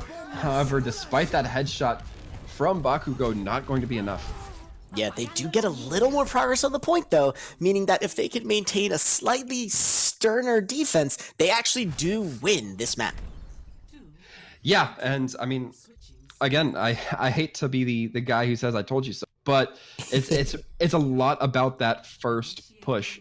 The first push really just has that momentum carry capabilities, and it's not a rough spot even if Team Spirit doesn't get it within first push. We have 5.5 minutes to get 2 ticks, or almost 2 ticks. That is not unattainable, but if we see the kind of defense that we saw come out from Team Spirit, it might be a challenge in itself. Yeah, not gonna lie. I mean, you kind of said it, and you pretty much nailed it. That first push was repelled, and it was an uphill battle for Team Horizon that they just couldn't overcome. Spirit was able to keep them at bay, constantly rotating ults, taking advantage of that nano boost to not only do some sick quantities of damage, but build a grav up from under 50% to 100 in literally half a team fight. So it's going to be on Team Horizon to set up their defense in such a way that disallows that 62.9% that they have racked up to turn into a loss. Yeah, I think that it's the win condition is there, or the win goal is there. I don't like saying win condition because that implies the fight win condition, but the Yeah. map win condition is there. Just get 63% on that board. Running up against a dive defense, though, not something that we've seen so much on Horizon yet in this series. I'm going to be curious to see how Kidney and Freya kind of play these jumps. Yeah, it looks like they're, ooh, it looks like Ever's gonna, oh no, that was huge! The Storm on the Widowmaker is exactly what Horizon tried to use to open up the point to begin with, but Ever tried to stop that from happening, and instead, it's gonna be a big kill, but Ana gets caught by the Winston, they go down, but without their main tank, Spirit is able to walk onto the point, Bakugo goes down, Freya follows, Storm was there, but percentage is being built, and the tick is going to come in. Yeah, Kidney coming in a little too late, only about 75 to 50 HP left. Piggy going to be doing some cleanup, and the first push, Spirit got it past that 2-second tick, and they are able to get that point put in securely in their bag. Yeah, the stagger that was able to be had from Ever, trying to get a kill onto the Widowmaker, Storm with one of the most insane headshot flicks I've ever seen, as we take a look at this little bit of grav play there. Really sick, nasty awesomeness. But again, when your dive gets broken up like that, even losing just one member, it's super difficult to come back from that. And on a map like Horizon Lunar Colony, as it just been demonstrated, almost impossible. Yeah, and I mean, I feel like we can't really tell how much better one team is than the other in this kind of situation, because there's just so much I don't want to call it snowball, but snowball potential here. You can not really judge, if they had done 2 or 3 more team fights at the same level, maybe they'd have gone different ways, but it looked dominant on one end, and that's just kind of how HLC Horizon Lunar Colony goes.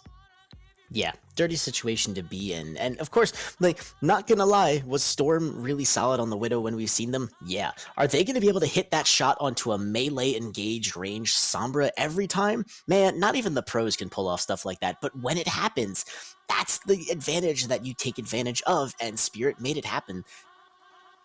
Yeah, a lot of times it's said that Overwatch is a game of mistakes where you just try to make less than your opponent, but sometimes it's just a game of happy accidents that you just absolutely have to push upon, and sometimes you can't say they're anybody's fault. Sometimes you can absolutely say that it's to one person's credit, but I think that sometimes it's just one of those things where it's like maybe not necessarily bad play coming out from a team, but they were still able to get punished for what still would have been considered a good play. Pretty sure that's about as accurate as you can put it. If you're going to win a fight, but both teams are playing well, then it's going to come down to who makes the mistake first. So the ban and the map ban and picks are going to be coming in with Spirit immediately banning Busan, which, given how Lijiang Tower went for them, I don't really find that to be a surprising choice. Yeah, indeed. It's looking like the next map selection might be coming through for Ilios. I'm a little bit happy to see that. We have a lot of different comps coming in from the different submaps of Ilios. I talk about it every time. We have the pulled port combo on Well, where we have the Orisa Hog, sometimes McCree or Pharah getting thrown in there as well. We have the sniper heavy, or the potential for some sniper heavy play on Ruins, and then Goat's dive potential on the other lighthouse map. So I think that overall, I'm excited. I like seeing Ilios because it gives me kind of like a sampler platter of all 3 comps run by different teams. Yeah, I love Ilios so much, especially for pulled pork. I refuse to ever say that, like, in the day of the internet, it's difficult to say you coin a term, but I've been dropping pulled pork for ages now, and hearing more people drop it just makes me so bloody happy as someone who plays both a lot of Hog and a lot of Orisa, and well being one of the best maps on the planet for that composition. But we tend to not really see it all that often because there's so many other strong picks, like, for example, Pharah. Yeah, the Pharmacy combination, again, it's a lot of potential here. I think that kind of one of the best hybrid comps we see is that pulled pork combination with Pharmacy. So we see the Orisa, we see the Hog, we see the Pharah, we see the Mercy, and then typically I imagine we see something like a Lucio and a McCree to kind of counteract the Pharah and to get the speed boost for positioning. If not the Lucio, then maybe something along the lines of a Zen or a Brig, but typically I think it's the Lucio. Speaking of Lucio, I see where you're going with this 3. He is going to be saved for this map, so neither team really wanting to get rid of that speedy boy.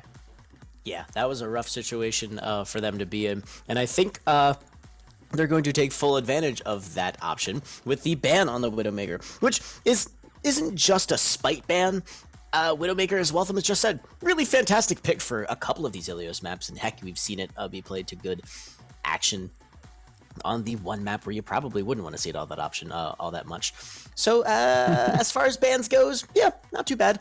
If you remember, the bans go for both teams, so if you want to ban something that gets rid of 3-3, well, that bans 3-3 for both teams. And I don't think either of the teams really want to sacrifice that. Yeah, you certainly have to think so. I think that even if you ban Widow, you're not necessarily crippling a team comp too much. You still do have the Hanzo, you still do have the Ashe for those long-range players.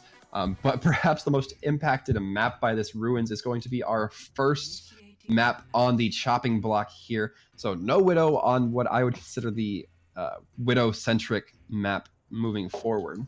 It's almost like RNGesus can hear our prayers and immediately grant them, except it's the opposite of the prayers, and it's not granting them, it's cursing us. So, or rather, cursing the teams. So no Widowmaker for either team, which honestly is interesting. Curious to see what's going to be coming out here. Rein Zarya being popular picks, but then again, we've seen just about everything on the Ruins so far.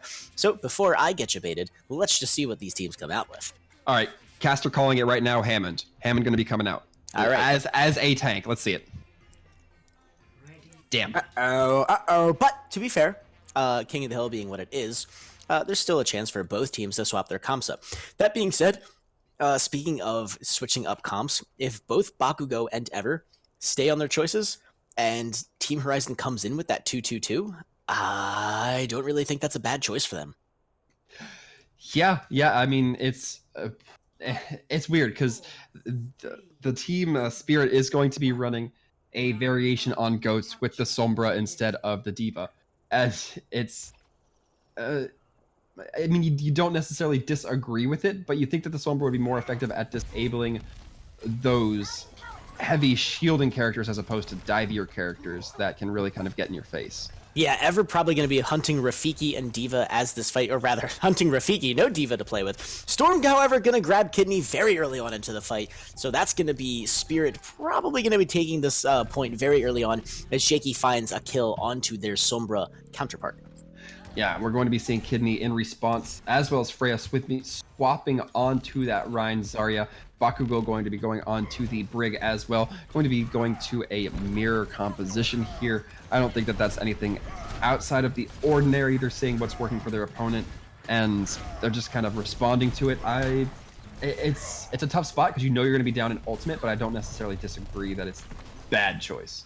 Yeah, and Ever going to be starting off generating that EMP percentage, doing frankly a much better job than Jakey, who is sitting far behind in the race, even getting a hack onto Casty. Are they going to be able to kick that fight off? Maybe, but the point percentage is still ticking up for Spirit, and no real definitive kills coming in for either side yet as they battle now. Yeah, and this is a fight that if you are on Team Horizon, you wanted to win quickly, or the opponent could really get the advantage to use those ultimates, as we see Ghost Kitten going to be using that trance to really get aggressive and get in the face of the Team Horizon. Seeing how many ults are coming online for Spirit, I have a feeling that Ghost Kitten, frankly, just use that for the sheer sake of, look, you know, we're going to have the big 6, but really, like, let's just win this fight and get some more percentage, because there's no doubt in anyone's mind that both teams have been building ults, and Team Horizon is about to have a big EMP featuring Clapback. Yeah, and speaking of the Clapback, the EMP coming through and massive damage. Oh my goodness. Let's see, the assist there, it's the Sombra, the Discord came in there. Discord unfortunately can't get credit for all those kills, because Kidney just landed that so perfectly into that grav. Again, with the EMP being the feature of the day, no abilities for anyone, not even a shield, and Firestrike don't give a crap about any of them anyways. Yeah, I mean, there's not much you can do with all those ultimates when everybody's locked out of their abilities. Any key presses aside from WASD and mouse click, pretty much irrelevant at that point. Wow! Bugo gonna get the boop kill onto Bakugo, but it's gonna be both Brigidas going down and a big 5v5. No rallies for either team, and both were up, but Ghost Kitten goes unbelievably insane. Going a tank killing spree. I didn't know Ghost Kitten was the tank counter. Yeah, apparently Zenyatta can be a little... definitely in antithesis of the teachings of his master.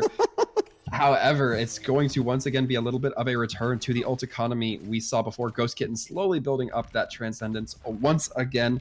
I imagine that once we see that 6 get close to full, we're going to be seeing it come out in order. Yeah, countering dueling rallies going on now. Spirit, again, haven't used an ult since. Storm gets a bit of the hack, not going to be able to drop Grav or Bubbles. If they get focused down, that's going to be huge, but it looks like they're going to survive long enough. And with only one Grav in the fight and no D.Va to counter it, the EMP goes in, Shatter comes out after, but Legola wasn't caught by either, and he drops the barriers. Ray does go down in the end, Bakugo gets focused out, and at 99%, Spirit getting shattered though, and the barriers coming in, going to save them. Team Horizon almost had it, but they are, after a bit of a stall, going to be losing up this Ruins point. Yeah, and it didn't seem to help them win the team fight, but major to Legola for getting that sound barrier off, despite the EMP coming out, despite the Earth Shatter, and just protecting the team for just a little bit longer as possible. Yeah, that was super massive. I love seeing plays like that come out. When you Lucio, if you're going to preempt the EMP with a Lucio on the field and you probably are pretty sure they have the barriers, it's a risky move. You got to make sure you grab them, and if you don't, you know those barriers are going to come out on every single hero. Yeah, and I mean, there's kind of this thing where, I mean, obviously, Sombra's EMP gets rid of any barriers on any teammates. And I feel like it's less predominant now, especially since we're seeing just the GOATs all the time. But there's this counterplay between Sombra and Lucio as to, if you drop the beat now, the Sombra's going to be able to wipe it out with EMP.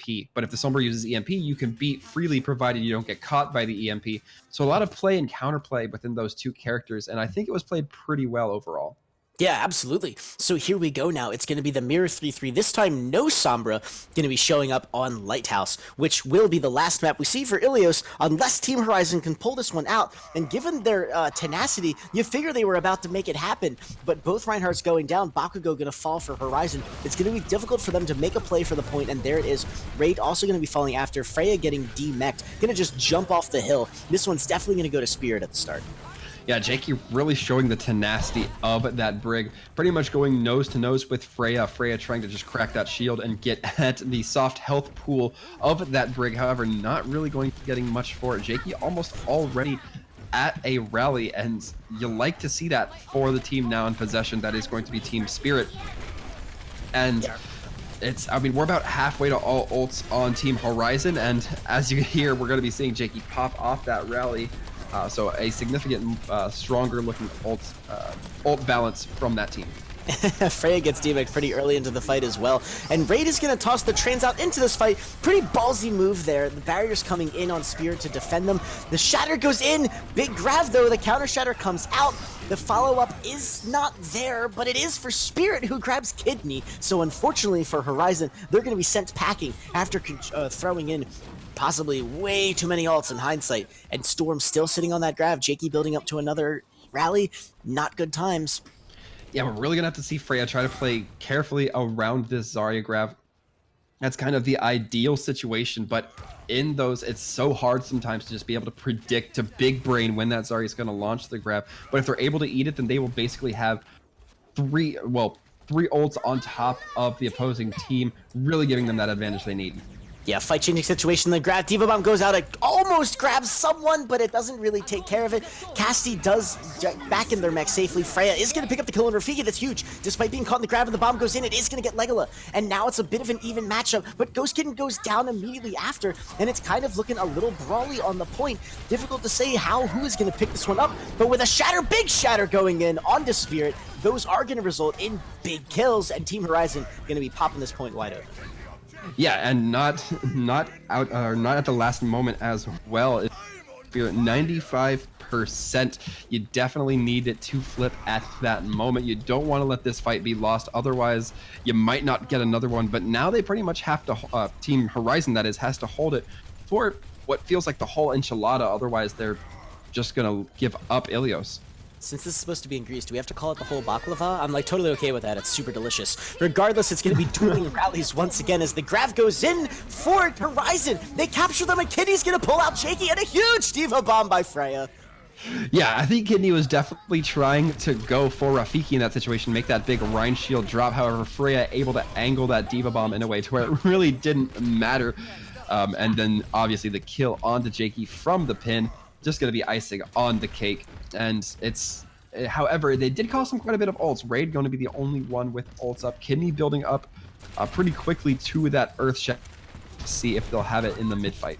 Yeah, based on Kitty's performance, I think that's pretty much a guarantee. So the trans gonna be huge with the Grav and a trans and a Shatter coming in against them. It's gonna be interesting to see which team can force out the trans first. If Team Horizon can do it, but otherwise it might not matter. Jakey goes down early in the fight, and with that loss of sustain and damage, yeah, Spirit's gotta pull out, despite getting a D-back onto Freya. So maybe they want to stay in. They do. The trans goes out, Shatters go in, grabs for everyone, and it's gonna be big. Do they get the kills? Ghost Kitten does. Freya gets eliminated from the fight, not gonna be coming back into mech now, and barriers coming in for the remainder of Horizon as Raid goes nuts. Yeah, this is absolutely looking forth, but even though you're still kind of losing members and they walk back, you're not too upset if you're Team Horizon. You have to hold this far forward because you cannot let them revert that point. If you do, you will have no time, so you want to get in as many fights as possible. It looks like Spirit going to be snaking around getting that Brig on the point just to get into overtime. Yeah, Jakey's gonna start it off. They're gonna solidify Diva Bomb going in onto the point. Are they gonna be able to break the shield down? No, they're not, but Bugu gets the kill into Kitty anyways. Freya switched onto the far to get back on the point. It's Storm! Storm, what are you doing? Big 4K from Storm! Spirit's gonna flip the point! Yeah, wow, that is a massive 99 to start crying. And with that, we're going to get this wrapped up. Spirit going to be taking Ilios. My goodness. I almost missed what happened there. After Bugo broke open the Reinhardt, Storm is free to just go crazy. This is going to be play of the game. Pay very close attention. Look at this energy coming in. Max charge. The Diva Bomb had come in, didn't get the kill, but Freya is caught away from the team, and just so much power going in. Yeah, absolutely. That massive 4K that we just saw happen, going to be play of the game. No surprise there. Storm looking pretty fair on that Zarya if I had to put a word to it. Yeah, and going 99 to 99, Team Horizon is absolutely not out of the game yet, but this is going to be match point favoring Spirit, who are, wow, that was very quick. They are going to immediately ban Hanamura. Yeah, definitely not looking to run another 2CP map or another assault map. So I believe that the only ones we have left is going to be 66, Eichenwald, and Hollywood. Definitely going to be looking forward to seeing what the teams are going to be choosing here. It will be on Horizon to select the next map. I'm thinking, I always say Eichenwald. I'm going to say it again, Eichenwald. I mean, given how Horizon Lunar Colony went, given how Control Point was initially the map for Horizon where they started their awesomeness, yeah, so yeah, there it is. It might not be the hybrid that Waltham wanted, but maybe it's the hybrid that we both deserve. We're going to see some more Hollywood play tonight. Yeah, well, I think this is the second time I've guessed Eichenwald, and I've had Hollywood picked instead. Maybe it was Route 66 last time, but regardless, that is going to be the case this time around. Lucio, once again, going to be the hero who gets saved. I can't really, again, say that is really all that surprising. With Hollywood being the map that it is, Lucio pretty much indispensable for almost any comp you want to play. Also, we are going to see a swap. Team Horizon's going to be electing to, or rather Spirit, after saving Lucio, going to be electing to start on defense for Hollywood. And with that, we are going to start moving into the hero ban. And Team Horizon, for Hollywood, I'm not sure what their best shot is, really. Yeah, it's kind of peculiar, right? So you could go with the thinking of maybe banning a Widow, because Widow could be strong on that first point high ground, and the second point kind of overpath and building tops. A fair choice there, but also, if you want to do something a little bit more direct, something your opponent's going to be a little more comfortable with, you might want to take out one of those goats components. But it seems like Widow going to be the ban de jour for this map. So, again, not really surprised. Especially Hollywood being Hollywood. Widowmaker, very, very strong pick for point A and B. And if Team Horizon are thinking maybe they don't want to have to deal with that, considering they might also be trying to run that dive again, solid choice. Yeah, I definitely cannot disagree. We are just waiting on the teams to get ready so we can actually see what they're going to be planning on running now that Widow is out of the picture. I'm kind of hoping for a little bit more dive. I enjoy the dive. Personally. I love the dive. The dive is just so much fun to watch. I love seeing the coordination. I'm not saying 3-3 doesn't require coordination. It's very apparent now, especially when we've had access to the league stage 1, where we knew 3-3 was going to feature prominently. That, again, the comp does require a bit of the teamwork, and if it's not there, it's not going to happen. But Horizon, good God. Hollywood is a map where you can get away with running a variety of different comps, and not just get away, but it's not just survive. You can really thrive. Yeah, we saw what was a Sim Bastion Orisa comp coming out last time we visited this map about hour and a half ago, and it did surprisingly well. It didn't end up winning the game, spoilers, but it did actually complete the map with staggering success. And again, there's a lot of different angles you can take, which means there's a lot of different heroes you can take. I wouldn't be surprised if we had the potential, let me say that in that way, to see a Junkrat, and just they have the Junkrat camp up in cafe behind an Orisa shield or something, a la what the Horizon Lunar Colony defense sometimes looks like. Yeah, it would definitely be super neat if we got to see that for at least one defense. However, coming out from Spirit, it's looking like Jakey on the Sombra, who frankly has been doing really well for them. So for this particular Hollywood setup, I think that's a really solid option. It, however, is going to be running right up into the very classic Zenyatta 3-3. So Jakey's performance on the Sombra is possibly going to be the linchpin here. Otherwise, we're going to be looking at those Discord orbs to see who gets focused down first. Yeah, absolutely. And because of the Sombra raid, going to have to be very careful that EMP able to just strip off 75% of a Zenyatta's health pool. And unless you really have the healing kind of focused on that Zenyatta, the kill will shortly come in afterwards. But raid getting stripped down of 75% of the health right off the bat anyway. Yeah, Rafiki, unfortunately, however, thanks to Freya and that Discord, there it is, the focus happens, and the main tank for Spirit goes down immediately. Freya does get demeched, but without that giant 2000 HP rectangle, gonna be super difficult for Spirit to maintain a hold at this point. Yeah, and you talk about the Discord being so impactful. Another component of that, just an interaction that's also impactful, is that Zarya. If you get Rafiki with that Discord orb, and then the Zarya cleanses it, you're not gonna have it anymore. What happened? How did they not get back in their mech? Freya somehow got stunned out of their remeching, and they are going to pick up a tick, but the presence on the point was so strong from Spirit that they're managing to keep this fight going well over a minute. Yeah, Spirit taking what looked like a kind of scuffed fight and turning it around in kind, at least for the time being, able to buy quite a bit of the time bank into their pocket as opposed to their opponents. And we're still seeing the stalls come out. A second tick has not been given up quite yet. Interesting. At this point, you are pretty much feeding, and wow, Horizon has, by and large, taken those deposits with pleasure. Their ult bank is brimming. Yeah, you don't think they're going to be upset with that. Horizon going to be looking to have 3 plus Ever and Freya coming online soon. So I think that they're going to be pretty decent in terms of ult charge, or in terms of ult economy. And you have to think that it's a little bit favorable, especially with that EMP coming, or Wow. in disregards to that EMP coming out, rather. And Spirit turned the fight around with a single ult once again. But man, is Team Horizon ready for the clapback. Holy moly. Yeah, if anything, this definitely gives Horizon the go signal, knowing that their abilities can't be mass interrupted anymore. Maybe one at a time, nickel and dime style. But we're going to be seeing the combo come out. Pretty good success. Yeah, it does. It gets the job done. You don't see the ult markers up in the kill feed, but that's pretty much what the 3-3 ult combo is all about. The ults enable the heroes to use their regular abilities, most notably left click, to literally just murder everyone. And fantastic rotation, ult economy usage there. Only Ever Freya tossing out their ultimates, forcing a barriers from Bugo, and ultimately, pun intended, they're going to be taking the fight, and Spirit now rocking back on just a Grav.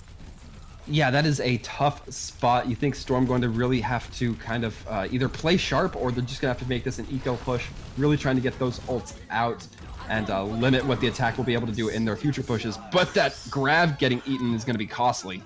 Yeah, you figure you have the one ult, you gotta use it, and of course, what happens? We see Big Brain Freya eat it up, and it's gonna be a massive team wipe. There's the gong, Athena's lovely dulcet tones, unless you're Spirit, in which they're horrendous, announcing the team kill, but fortunately, or rather unfortunately, oh man, it's a spawn split, and Spirit's gonna get caught with their pants down. Yeah, it looks like Casti will be here to kind of ferry the team back with that defense before too much damage gets put into them, however.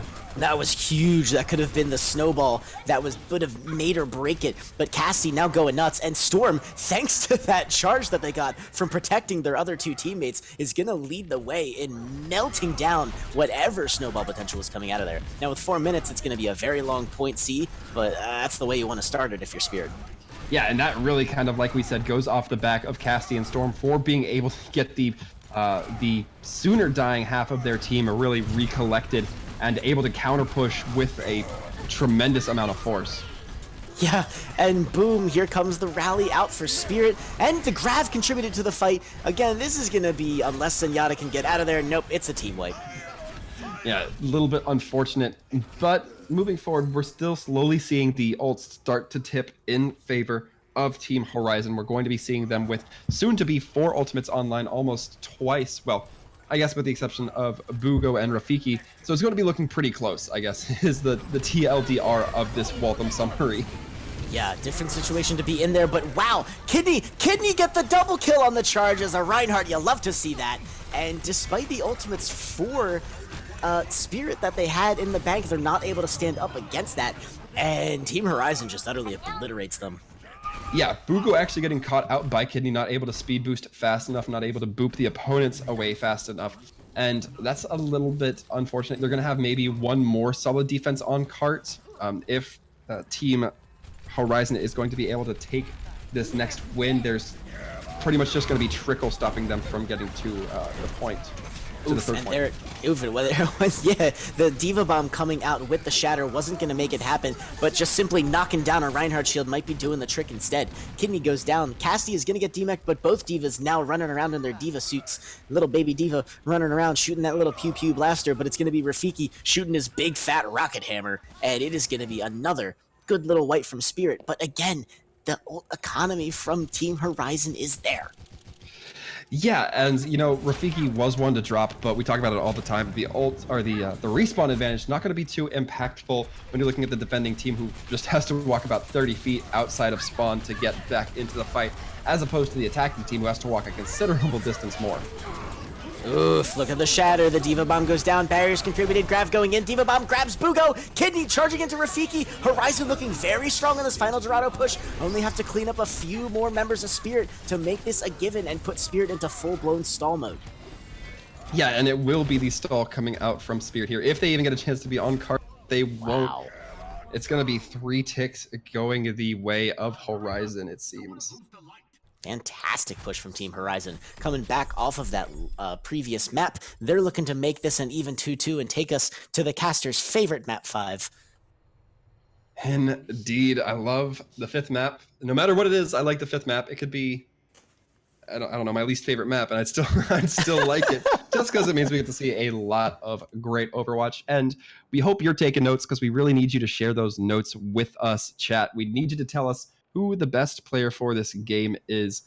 Put the votes in the bag. Let us know what you think. Yeah, make sure you make your voice be heard. The poll just below the stream, you check it out. It's going to be super fun to see. Indeed, and we are going to be just a few seconds from seeing these team comps come online.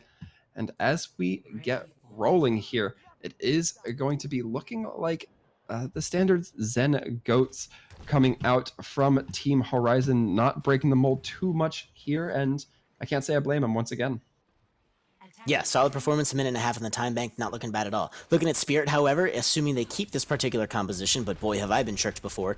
Seeing Jakey back on the Sombra, not a bad choice at all.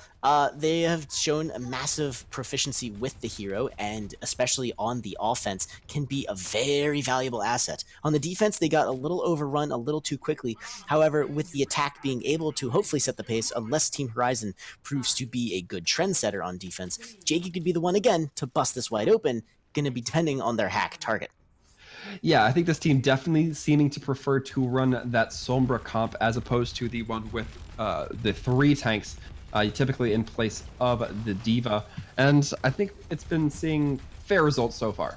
Yeah, I guess what do you like calling it, the Soats, or I think that's a name that's been tossed out a bit, but it looks like they are going to be taking the high ground immediately. They force the Lucio out, and Sombra immediately teleports over to the cafe to start making the action happen. And the rotation from Horizon huge. They go immediately up into that cafe. Ghost Kitten going to be picking up the kill on Raid though. Spirit, that's the signal. Without that huge damage, the focus potential is gone from Team Horizon. Jakey trying to get that hack in, it doesn't happen. Shields are going crazy, and Kidney has the Discord. The shield's looking bad, and there it is. Kidney gets focus down. Spirit has a big chance at the point. Diva getting demeched is going to all but solidify it. Yeah, and once, as we've seen many times before, once either Kidney or there is just not a lot of sustained power available for the team that loses that Reinhardt, meaning that they're not able to hold that space, and if they don't back out, they're likely to get overrun by their opponent. Really want to take a shout out to both Reinhardts who have been swinging their hammers so blank and much. They actually pretty much are going to get Shatter at exactly the same time, which, to be fair, I don't think is discredit to either of them. They've been playing their shields well, and it's just that Discord orb onto Rafiki, or rather Kidney, means that he's going to get focused pretty hard. Yeah, overall, ults building quickly for both sides of the field. Spirit looking, Team Spirit looking a little bit more appropriately set up as we see the ults come through. Not going to be saving them from the Diva buff, however. Oof, massive TK. Freya gets it. Kidney follows it up. Bakugo grabs a little charge for themselves after popping that rally. And Spirit, however, gonna have some ults to fall back on, but Team Horizon looking pretty solid on their defense, though this is exactly where Spirit set up right before Team Horizon rolled right through them. Yeah, it's still taking lessons from the last round, not over until the bell tolls. We're going to have to be seeing how these shake out, especially with the ult economy looking so stacked on both sides. The EMP coming out massive.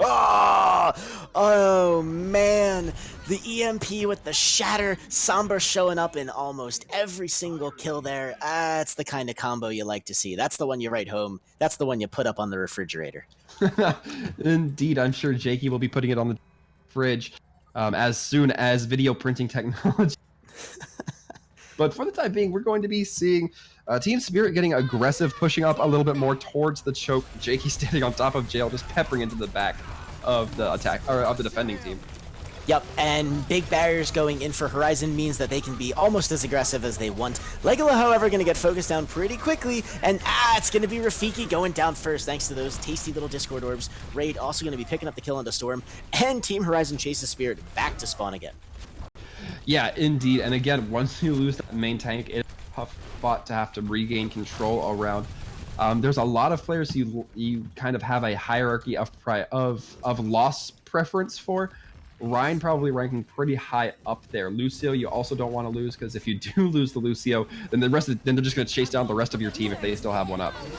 Yeah, speaking of the getting the chase down, they go all the way to take that fight at the choke despite the cart presence. The shatter goes in, but it's going to be countered. Kidney drops it, but they are going to get a bit of the awesomeness going. Rafiki is going to fall thanks to the combined efforts of Horizon. Spirit looking like they're having a difficult time getting out, but there's Jakey with that EMP.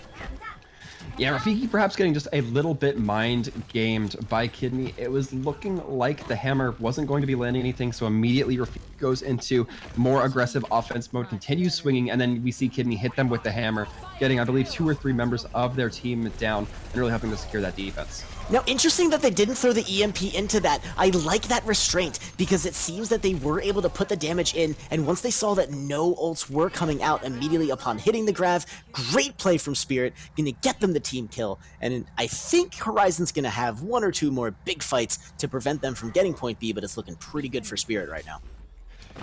Yeah, Spirit kind of getting some momentum moving forward. We talk about it. It's a powerful thing. It's going to just be them trying, or it's going to be Horizon trying to get onto point, but Freya getting DMX right out of the gate is going to be a tough spot. Yeah, Freya leaps out way ahead of the team, takes all the focus fire, gets demeched. Kidney follows again immediately after, thanks to a little bit of help from Jakey on the Sombra. They fall for their sins, but Bugo is gonna enabling a bit of the action there. The Shatter goes in, but the Trance keeps them alive. Ever, however, Trance can't stop that kind of super damage, and Ever goes down. Rally gonna be coming in. They get stunned a bit, but I think this is going to be looking like a pretty tasty situation for both teams. But as the Shatter goes out, it's going to grab a couple hits, but still not really a lot going in as the Trance is keeping everyone from Spirit alive. Yeah, one thing that really kind of impaired Team Spirit here was, I believe it was Rafiki, really just kind of got lost, did not seem to be taking the fight to cart, not really finding any damage, meaning that he wasn't building up that ult charge to use mid-fight sooner. However, that being said, it doesn't look like it will be impairing too much. Bakugo going to be the last one on point and getting killed because of it. Yeah, what that results in is a pretty significant time loss for Spirit. With the help of Ghost Kitten's pretty targeted discords, they are going to finish off that fight. And wow, Spirit taking the fight very far forward. No one on the cart to take advantage of that progress, but they are going to enjoy a little bit of free time. Yeah, Spirit kind of trying to make sure that they don't make the same mistake that Horizon made and getting too aggressive with that initial push because of daggers and what have you. Maybe they saw how that turned out for their opposing team and didn't necessarily want to give up those early kills into third point, considering that the time banks are already so close. The Rally and the Diva Bomb come in. They're not going to grab any kills as of yet. The charge going into the backline, though, that's going to grab Casti. And nothing like a good charge kill to bust open a fight. Rafiki follows Ghost Kitten down. We're going to see Team Horizon chase Spirit right back to spawn again. Yeah, and it's going to be looking like Jakey getting out of the skin of that Sombrita's teeth. And they're going to be having the EMP in their pocket as well. Might be something to build off the back of, especially if they can lock down those 2 support ultimates. Really prevent Raid or Legola from being able to use them to their optimal efficiency. Yeah, good ults from both sides, so it is going to be who can determine this progress of the fight. Jakey again with the potential to lock down any ultimate, and Bakugo goes down first. Big case. Wow, Kidney focused down, gets shattered. In addition, that's going to be the quick end of that. Jakey again still holding all the cards. Storm ripping apart Ever. Their Spirit is finding way too many kills for Team Horizon to be able to mount a significant defense. Yeah, and now it will be looking like it is Team Horizon's turn for the stagger. Not a huge amount of time coming out. However, they need to make sure they get the cart with time left. Otherwise, there will be very little chance for them to take it back. They need at least 1 second on the board, and the ults are coming out to reflect that. They show that urgency. Yes, Spirit, however, they're countering what they need to do. Raid goes down with the Discord. Freya getting pushed off the map. They have it orb now. It's going to be Zenyatta determining the targets for this final push. But like Waltham said, if Spirit can't push this through with time in the clock, they're not going to be able to take another crack at it, but they get it in! And we're going to see both teams taking another shot. Yeah, that was very nice. You definitely needed that if you were Team Spirit. Otherwise, you'd just be at a draw type situation, and then at best, and that's not what you want. But we're going to be seeing the time bank shoot up for a minute for Team Spirit, meaning that the time bank for Horizon is going to be going up to 212. Yeah, if you are Spirit, you got to be thinking, what's the fastest way we can get onto that point? They need to bust up past a tick at the very least to have a shot at winning the map, let alone taking the entire point to make it just a little harder for that 2 minute and 12-second offense. Do you think we're going to see the Sombra Goat style comp come out again, or do you think we're going to see any change to attack phases? I think it's got to be Soats. I think that combination works so well for them. Jakey's, the Sombra ult is one of those, like you mentioned, you build it up very quickly. They only have the minute, so if I were them, yeah, that's got to be your safest bet. And if I were Team Horizon, I would also play my safest bet. Even though the Soats was able to bust open the point pretty quickly, it's still, again, you stick with your guns, you stick with what you're best at, and I don't think either team is really coming out anything less than their best here. Yeah, indeed, that would seem to be the sound logic moving forward as well. Jakey able to build quite a bit of ult charge on that Sombra, which when you have a minute, you need to get as many ults in the face of the enemy as possible, and I think Sombra is a great way to go about doing that. Yep, and so we are going to see the opening action with the Brigitte and the Sombra going to be scanning for that. Rather, the Brigitte and the D.Va scanning for the Sombra as best they can. Jakey is going to be out of the power there, though, and they are going to start building their ult percentage very, very slowly. As with that high ground and it being GOAT, it's going to be a little difficult for them to bust onto the point here like this. Yeah, however, there is no direct contestation yet from either team onto the point. As we can see, now Spirit going to be getting onto point. There will need to be somebody to drop down in response to Casti. Yep, and there it is, and the rotation is going to be a bit of a split for Spirit, who survive, but get caught a little out of position. Legola going very dangerously close into the team, and now Jakey gonna get caught a little bit as well, has to warp out to keep alive. They're not able to get a hack in that could determine the fight, and wow, Horizon doing excellent positioning, keeping them away from the point they need to enter now. If they're gonna get on, they do. Overtime has been triggered, but Kitty's gonna pick up the kill onto Casti, and the Shatter goes in, kills Rafiki, and it's huge. Team Horizon, massive man advantage. Shaky gets the EMP, but is it too late? I believe it is. Yeah, that's really unfortunate. I believe 2 or 3 hacks come through from Jakey, once on the Bakugo, once on the Kidney, and really they didn't get punished for it. Those characters that got hacked didn't get focused down. Bakugo got hacked and stunned, in fact, nothing really coming from it, and now we're just going to be trying to see the regroup onto point, but it's not going to work for Team Spirit. And with a sad squeak from Hammond, that's going to signal the start of Team Horizon's push. They, now that Spirit has failed to make any significant progress on the point, they are going to only have to take a third, and they have more than double the time to do it in. Yeah, absolutely. And, when you look at, the 2 minutes, that's usually enough time to get enough pushes for a decent amount of ult charge, even if you're losing those team fights. Generally, a lot of people say that 2 minutes is the comfortable time to build up another ult before you kind of really don't want to be swapping characters anymore. Yep. So I think that that's a very comfortable spot for this attacking Team Horizon to be in. So with the defense, we're actually, so far with both teams, and I'll bet Legola is going to be dropping in on the Lucio, it's going to be the same comps we're going to see in all over again. The Zenyatta go, no, whoa, don't do that. Don't, come on, don't do this to me, guys. don't dangle the carrot in front of me just out of reach. And looking forward, I just now, Threep, realized the irony in the player Ghost Kitten being on the Team Spirit. A lot of paranormal names on that team. I'm just I almost wish you hadn't said anything, because now I can't stop thinking about it. But I hope that, if hopefully Ghost Kitten has more of the lives necessary to sustain this fight, because with Bakugo didn't stay on the Hanzo. You got me, you son of a gun. So it's going to be the same comps we've been seeing, and it's going to be the Soats v Goats. And with a very angry comp, they're just going to be going right onto the point, taking advantage of their time bank, starting that fight early. Yeah, indeed. So far, a lot more aggression onto point than we saw. The Beaky and Kidney going to be both getting taken down. That's rough.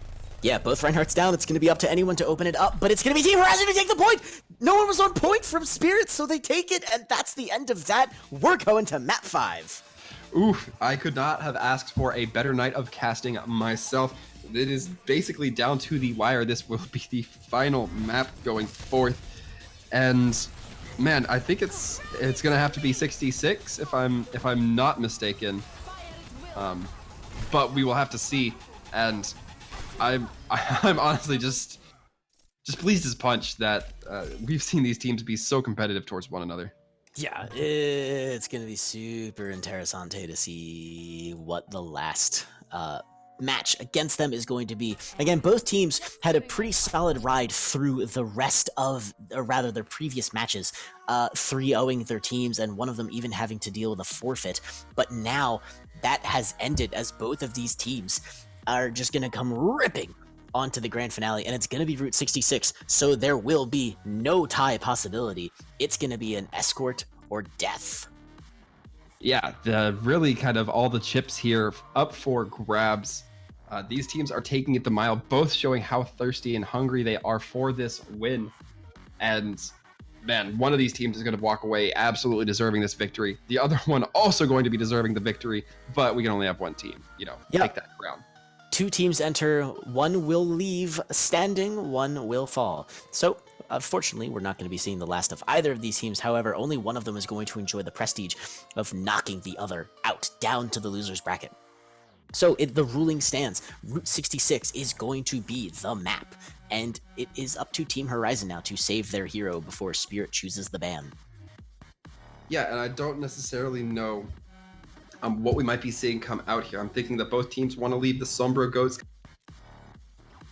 In fact, we're going to be seeing the save come through for Brig, as we know Brig really the apex at which the Goats comp was kind of formed with. When Brig came around, we started to see this comp really come to life. Yeah, and I mean, honestly, only people who have extremely high IQs can really understand how to play Brigitte. It's just something that only those of that high intelligence can really appreciate. So with that being said, it's pretty much safe to say that every Brigitte player is in fact a super genius. So with that, it's going to be time to choosing the sides, and Team Horizon's going to start out on defense. Indeed, we are going to be seeing the team colors swap just one last time, as this is, I won't say completely 100% guaranteed, but highly likely. I imagine the teams are going to touch cart at some point, and they're not just going to have a literal full court press onto both sides' spawns for the entire game.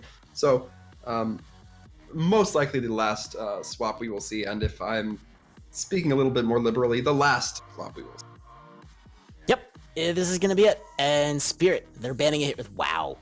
Spirit immediately bans Reinhardt. We are not gonna be seeing any Reinhardt on this last Overwatch Watchers map. I am curious to see if Spirit is in the same mindset that we've seen in our last game, where they may have a more DPS focused comp moving forward with a Hammond Mercy maybe. We've seen it played by Aptix a lot last time around. So if Spirit does bring it out, we've seen it proven that it's not a guaranteed loss, and crippling the Rhine is going to be a pretty good advantage for that team. I think you may be onto something. We've seen that strategy come out on Route 66 before. Is it no. See, without the Reinhardt, it's a little difficult because you're missing that huge source of shields. Dang it! I played myself. At least you caught it, and knowing is half the battle. And when you figure it out yourself, that's basically like knowing it yourself. I always win against myself. Why do I keep losing? Oh, but as we get moving forward, we will be perhaps commenting initially on Team Horizon's comp first. We will be seeing them on the defense, which we try not to get debated, so we'll probably stick to just calling their side. Yeah, I even got debated on the defensive comp because I thought they had already left spawn and they hadn't. So I even have to keep a eagle eye on them just to make sure I'm not gonna lose it. However, there it is. It's the Winston variety of the 3-3, which has been made popular by a bunch of teams in the league. It's super viable composition. Winston with that Tesla coiling cleave, ignoring any and all shields, tends to make short work of the squishies if the sustain isn't there. Yeah, a little bit interesting of note. Have not seen, I don't believe, these teams run the Winston style Goats comp yet. I'm thinking that maybe they're just doing this to kind of feel each other out. May have been something a little bit better to do, in the initial few games, because you don't know if your opponent's going to run a better Winston dive Goats than you will. That being said, it's not really necessarily Goats v Goats. Jakey leaves spawn with the Widowmaker, so does Storm on the Genji. Yes, but they got completely ambushed as the 3-3 descends upon them with all the fury of an angry science monkey. And the kills haven't started rolling in yet, but with that Genji Widowmaker dive getting caught completely out of position, it's going to be a difficult situation for them to climb back on board with that. Yeah, and it's unfortunate because Ghost getting really kind of being... They're turning around as soon as the team starts the ambush, getting an anti-nade onto 2, getting a sleep dart onto 1. just were not able to quite turn it around as the attacking team needed them to. Yep, and now we're seeing a bit of the rotation as Spirit kind of coalesces here, getting themselves together. Team Horizon, though, they're looking pretty tasty, and the Zenyatta, however, if only they could realize that they were so far out of position that they were such a prime dive target. Instead, it's going to be Team Horizon going nuts, but there's a lot of sustain coming in, and Nano Boost already going on to Rafiki, who starts going nuts. Jakey also going to be enabled by some Ana anti-nading goodness, and here Spirit finally getting out of spawn. Yeah, and it's hard when you're holding this far forward, especially with a dive comp. You don't have a lot of time to how the offense is staging. So with that, you have a lot of chance to be kind of caught out. As the offense, you know pretty much they're going to continue to hold on to point, or at least they're going to be backing off from point so they can kind of recollect themselves. And you kind of know the standard paths, but it's harder to predict where they're going to be coming from if you're trying to retreat and also keep track of when and where they're coming out of the spawn. Yeah, that other advantage also for the defense playing so far up as they begin stabilizing once again, leading with a grav, is you get that one fight and you get to re-have a fight again, but a big kill! 3k from D.Va, 4k if you count the D-Mac. Ridiculous combo. Love seeing it. Freya going crazy with the D.Va bombs this series. Yeah, that was a very strong play just off the back of, really, I say off the back of two ults. Are going to be seeing Legola with the reset sound barrier, but really the grab and the D.Va bomb setting that up for what it needs to be to win that fight.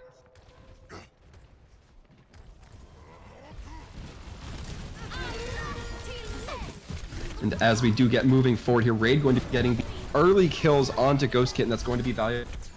Healing going to be lost, and with surprisingly SWAT-like efficiency, it's going to be Team Horizon taking this defense once again. Yeah, the advantage is starting so far forward again. They have now pushed the cart back to that initial choke, and it's like the cart hasn't even moved. Yeah, the fight is going to have to be on the cart at some point in time, but they get to sit there. Defense is choosing where to set these fights up, and Spirit has to figure out how to get the fight started on their own initiative to make it happen. And the grab is going to be what kicks it off, despite the raid coming in with the trans. Is the kill going to come in? It does! Cassie comes up with a 3k of their own! Yeah, Casty's certainly not looking to be outdone in this. And with that, that's going to be very crucial. And it's looking like Freya going to have to be taking their own life, walking off the cliff. And, you know, that's going to be just a second or two of regroup that will be delayed because of that. But still, it's time you'll take if you're the attacking team. Yeah, not gonna lie, massive defense means a time bank that is greatly reduced. 3 minutes to get to point B for Spirit means that the Team Horizon pretty much did exactly what they were supposed to do, aside from a full stop. Of course, you know, you want that to happen, but their defense was so far forward, they got so many fights out of that. Yeah, indeed. We're going to be seeing about 2.5 minutes on the clock for the next couple of pushes here to get that cart through streets phase, and man, this fight is breaking down a ways ahead of cart. Yeah, we started out as a 5v5, but now the Zarya is also down as well. Team Horizon stabilizing once more. There's a bit of a snowball potential coming in for Spirit, though. And yet, Team Horizon also going to be bringing out the Grav long before Storm's going to be able to bring it up. Yeah, that could be a crucial fight-winning ultimate, and if they're able to keep Ever on that high energy charge, continue to be building it up faster than Storm. Zarya having one of those characters that has the momentum that carries over from fight to fight, even if you're on the defense, as that energy will at least slightly carry over, but the fight's going to be breaking out, and it's going to get eaten by Casty. Ooh, the Divas are going crazy. Freya again demonstrating proficiency, dropping the bomb, grabbing the Bugo. Tran's going to be forced out from Ghost Kitten as Freya goes down. And another trans. Raid dropping it again, trying to keep his defense alive. But Spirit's going to be throwing in the grav. Barriers again going to be countering it. So here we have a bit of an interesting situation. Both teams almost entirely spent of ults. Cassie, however, got the D.Va bomb in the pocket. They are going to spend it into the fight. It is going to get 2! Spirit comes out on top after all the dust settles. Yeah, 66 has been the map. I think we've seen a collective 8 kills before we've even gotten through the first streets phase of 66, and that's jaw-dropping to me. Yeah, that was massive. So huge stacks on Storm, still maintaining that charge, though. They're going to have a leg up over their Zarya counterpart. D.Va, however, Freya gets immediately demeched by the Ghost Kitten, and the Discord goes down. Now it's going to be up to Spirit to continue busting open this point. Meanwhile, Team Horizon's got to kind of find a way to get that rally damage going. Freya not going to be able to get back into mech this fight as Rafiki goes primal. Kidney also going down. The Grav comes in from Ever, who had that advantage, but Storm's built it back up, and no kills come in as a result. Yeah, and I mean, it's looking bad. The counter grab going to be coming out, I believe, as well. It's just a little bit of stall, which is going to be needed by the defense to just try to shave off as many seconds as possible, but it's questionable if they want to feed Freya doing a funny D.Va dance on point just to try to buy a little bit more time. It is going to be the clinching fight, but again, Team Horizon held Spirit to almost the end of their time bank. So this is more than likely going to be an overtime push from Spirit, though absolutely completing the map on Route 66 way better than stopping early. Yeah, indeed. You'll take that minute and a half. All means.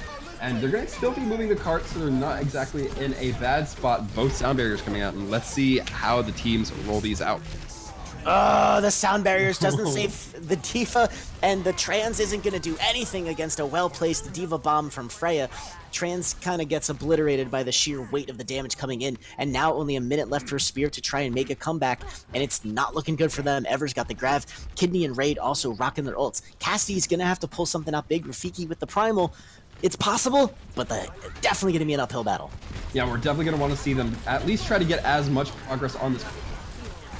All 3 points. Getting stuck at this spot is so unfortunate because it's really easy to get some distance, you know, in most cases. So you definitely don't want to be stuck at this point where the opposing team only has to get it 12 meters. Yep, and again, a big fight means, however, that they committed the Grav, or rather, Team Horizon committed the Grav. Storm's gonna have theirs online mid-fight unless they get taken out early.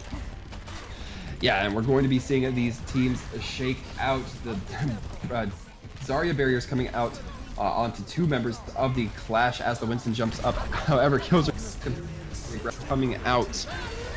Yep, and there it is. D.Va bombs getting dropped for both sides. The rallies come in. No big bomb kills for anyone. Rafiki goes primal. Overtime is in full swing, and they do manage to get the kill on Raid. Freya also gets demeched. Barrier's going to come in for the remainder of Team Horizon. A D.Va bomb going to have something to say about that, but not too much. Freya does end up getting demeched, and Storm rocking such a massive charge as the Trans comes in against a rally. It's going to be, again, a major fight on the point, with both teams showing so much sustain. Yeah, absolutely. Freya taking a while to get back into that mech to make it safe to do so. But that's meaning that they're going to be a little bit separated from their team, and that's not what you want when the attacking team Spirit is getting all up in your grill and all up in your spawn. So the overtime push continues. Is it possible to push it home? Yeah. And with the ults coming in from Horizon, though, it's going to be a little tricky. Ever's going to be prime target, but the Grav gets eaten by Casty! Yeah, wow, a massive ult is flushed for the time being. However, the return grab not going to be as ineffective, and Storm once again getting some heavy kills with Zarya. Yeah, the DPS here is going nuts, and it's going to be another team kill as Spirit pushed the payload all the way to the end. Yeah, and in overtime, that is going to be crucial. You like to have that overtime having no completion, but still, that is down to the wire for the once attacking Spirit team.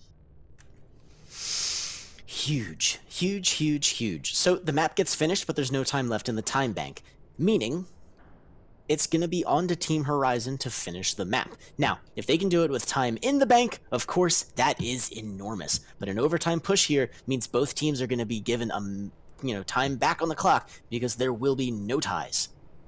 Yeah, and that can really be kind of the separating factor. If we do see this go to a minute for each team, it's almost certainly going to come down to, after that minute expires, who can get knocked off first. Because you're almost certain that the cart's going to get a certain amount of distance with 1 minute. There's no real conceivable reality where the cart stays at 0 meters.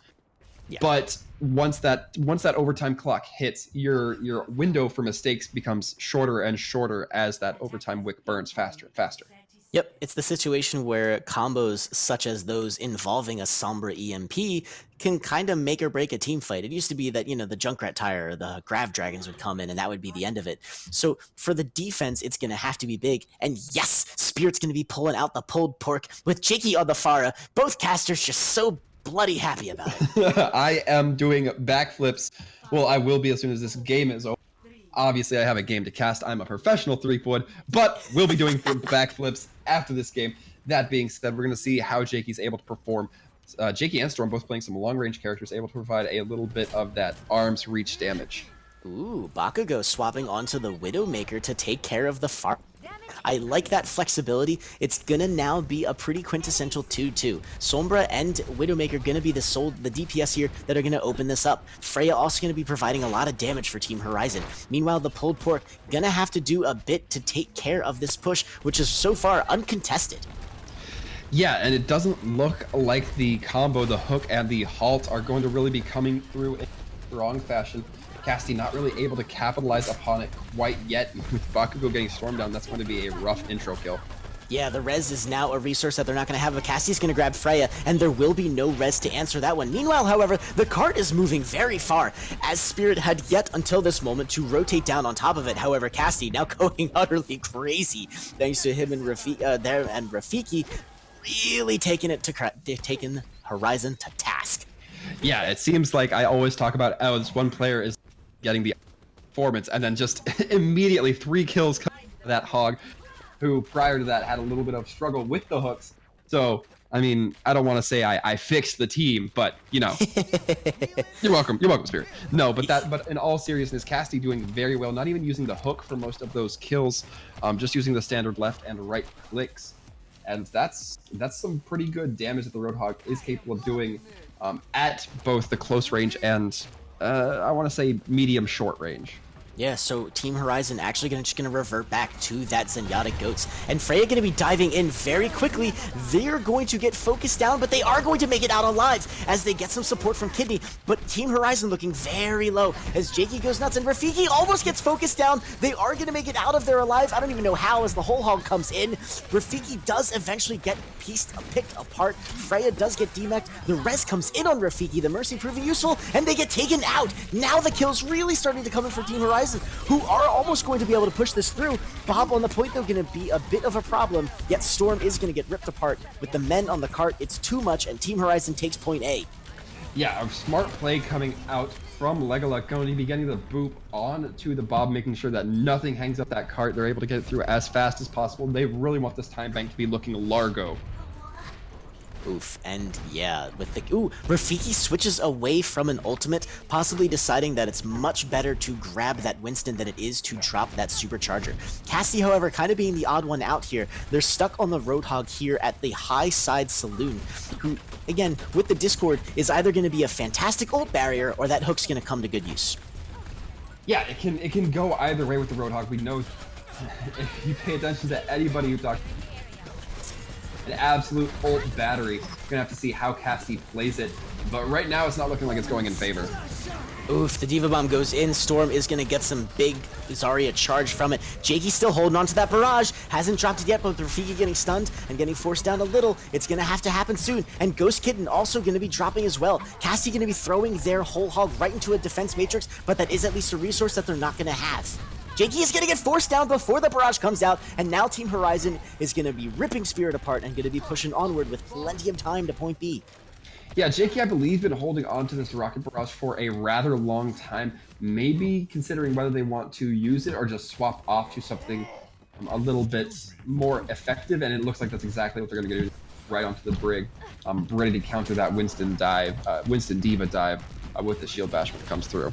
Yep, and there it is. The Grav goes in, stopping Spirit right at the point. There is going to be some contest, but it's going to cost Casty their mech and their life. And with a massive time bank, Team Horizon looking very strong on Dorado. Yeah, definitely got to be liking is looking if you are Team Horizon. Right now they're setting the pace to perhaps have 2 minutes left in the time bank if their push goes pretty smoothly. That being said, they still do have to compete with Storm's grab as well as the sloop ults that will be built throughout these next couple of fights. So it could still go either team's way. Baku going to be leading with the rally as the Diva Bomb goes in. It's going to catch a couple of them out of position. Storm and Ghost Kitten go down. Team Horizon, massive kills. Cassie the only one surviving. Legola looking for blood, but Team Horizon going to be coming through the choke here, and now it's going to be one last fight for the point. Yeah, and two of the three tank ultimates will be on line. Team Spirit here going to be having the grab and the primal. The grab going out, not looking like it's going to be finding a lot thanks to Raid's trance. Yeah, and Casty gets demec'd immediately. Ever's grab actually manages to kill Storm. There's just so much damage coming through. And now Spirit are completely discombobulated. The trance has to come out to keep everyone alive just long enough to try and make something out of this. Rafiki goes primal, and now they're bringing the entirety of their team to bear. If there was ever a time to stabilize, it is now. Yeah, we're going to be seeing the Hammond come. Like your Cassie taking out Kidney might be the turn from this team. Oof, and Freya gets demec'd. The kill's really coming in. Kidney dies before they have a chance to drop their primal. Massive. And now the Diva Bomb going in. It is going to be the big moment with a huge 3K. That Spirit is going to stabilize, but with 2 minutes left, they have a lot of work to do before they can call it a win. Yeah, looking forward. You probably had that deep. Get 3 kills. The fight was looking pretty good considering how long the walkback was. I understand why Casty wanted to use it. Better safe than sorry. Better safe than the enemy team's 3rd point. But now you're looking at no ults online with the exception of Ghost Kitten against almost 4 ults. Yep. And so, that being said, Ghost Kitten still going to be pulling up that trans. Valid, very excellent resource to have. Kidney getting focused down. It's almost going to be time to pop that trans out if they want to stay in the fight. And wow, Cassie, however, going to get demec'd immediately, and Kidney does go down without being able to pull the primal out. They are going to drop the grab, though, and that could be a huge opener, and it is. Bugo goes down to Freya's bomb, and Cassie gets demec'd as well. But Bakugo gets immediately also ripped apart, and it's going to be barriers coming in to protect the rest of Team Horizon, but it's not going to stop them from demecking Freya anyways. Yeah, worth noting, Rafiki using specifically to separate Ever from the rest of the team, knowing that can do some absolute damage, just kind of ferrying the opposing Zarya, preventing her from getting a lot of ult charge aside from what a lone Winston will grant. And really, that's some good separation play considering the team looks pretty favorable if you get those two taken out of the fight. Yeah, so with a minute left, Kidney is probably going to be thinking they're going to throw that primal into the fight a little earlier than they would want to. And here we go with the fight going on in earnest. Freya gets demexed immediately. Barriers going down from Bugo with a rally from Bakugo, but Ever's going to be dropping, and they're not going to have that grab to throw into this particular fight. With 40 seconds left, they could be coming back. Rafiki's going to be the one to go down as well, as now the rally comes out for Spirit, keeping them up with some of that tasty armor. Yeah, Storm going to be looking like a fully charged madman. Freya going to be trying to run, barely getting away thanks to Legola and the movement ability of Diva. And man, I'm gonna call it again. A lot of ults going to be used in this next fight. I anticipate the full 3 from both sides. Yep. And here we go. Ever's going to be opening with that grab to start. There's a trance to come out as a result, but Storm does go down. They're not going to have that grab for that fight. The Diva Bomb, though, gets nothing, and now it's going to be a 5v6 favoring Team Horizon. Storm is back up. It's Diva Bomb going out on the point for Horizon. That's not going to grab anyone either. Rafiki going nuts. Shaky gets stunned and forced down. Rafiki not looking too good either. Ghost Kitten also falls. It's not looking good for Spirit, but Team Horizon is going to be doing this in overtime. Yeah, indeed. Either way, if this point does get capped, which is looking slowly, it will be just a minute on the clock for both sides. As Bugo falls, it will continue to be the card moving forward.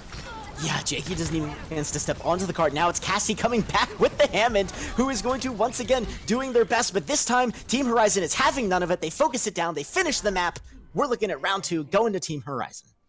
Good grief. Round 2, we're going to be going to a round 3 and 4 in our 5th map of the Series 3. We are going the distance here. Oh, and go the distance we are, with both teams really crushing it, finishing the map in overtime. It literally couldn't be more of an equal fight as we head into almost the absolute maximum quantity of Overwatch you could find in a single evening.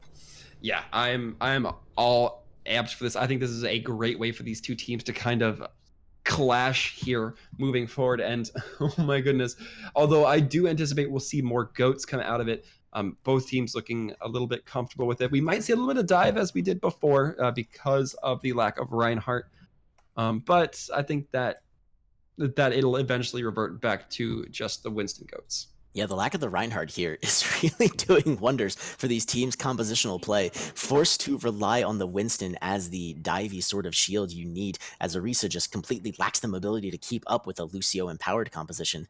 Uh, really fantastic, but it's since it is Spirit going to be starting out with the push, I'm very curious to see if Bugo's going to be sticking onto this Widowmaker or if they're just going to try and get that cheeky first pick. Yeah, I definitely anticipate that this Widow might just be for a bit of scouting. Typically, you don't see it stick around for too long, but also the Hanzo using for scouting, they perhaps don't want to get caught and ambushed, as we've seen in previous rounds of 66. Yeah, they immediately switch back onto the Zarya. Solid option, both teams running a mirror composition, and it's going to be Team Horizon coming out of the underground tunnel this time, jumping into this fight as quickly as they possibly can. Freya, however, going to be the one who gets demeched very early on, and Kidney following immediately after. Freya also going to suffer the wrath of a Brigida as the kills start piling up for Spirit, and they're going to be taking this defense, and they're not going to be taking it the second time.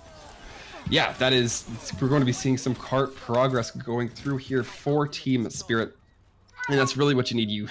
You are working with such a limited time bank that pretty much you have one fight to win and then continue the cart on progress. If you lose quick enough, you have two, but really it's just one continued fight. And now they have ult advantage in their pocket. Jakey and Storm looking towards that 80%, while the highest member on the opposing team, Bakugo and Raid at the mid 60s.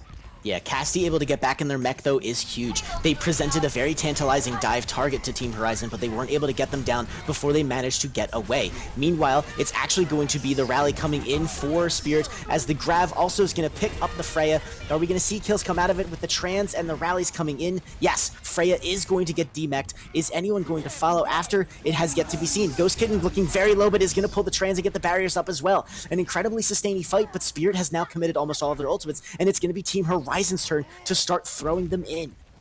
Yeah, you definitely wanted to get value out of those ults in the beginning of the fight, because now, as we see, the mid-fight economy going to be swapping a little bit. However, Kidney and Ever, the ones who did have that economy, going to be dropping. There's not going to be much to stop the cart from continuing to chug along for Spirit. Yeah, just really solid fight from Spirit. They're going to take point A, despite the ult. Again, like you said, the ult economy switched right back and forth, but Spirit was able to hold in there long enough, and they eliminated Ever and Kidney before they could really bring their juices to bear. So it's going to be possibly a very interesting situation, as with the ults that Team Horizon has coming out, they theoretically should have no trouble stopping this cart where it stands. Yeah, theoretically, but theory and concept are often different practicalities. We're going to be seeing the fight start to go in favor of Horizon as we see Bugo get killed out of the gate.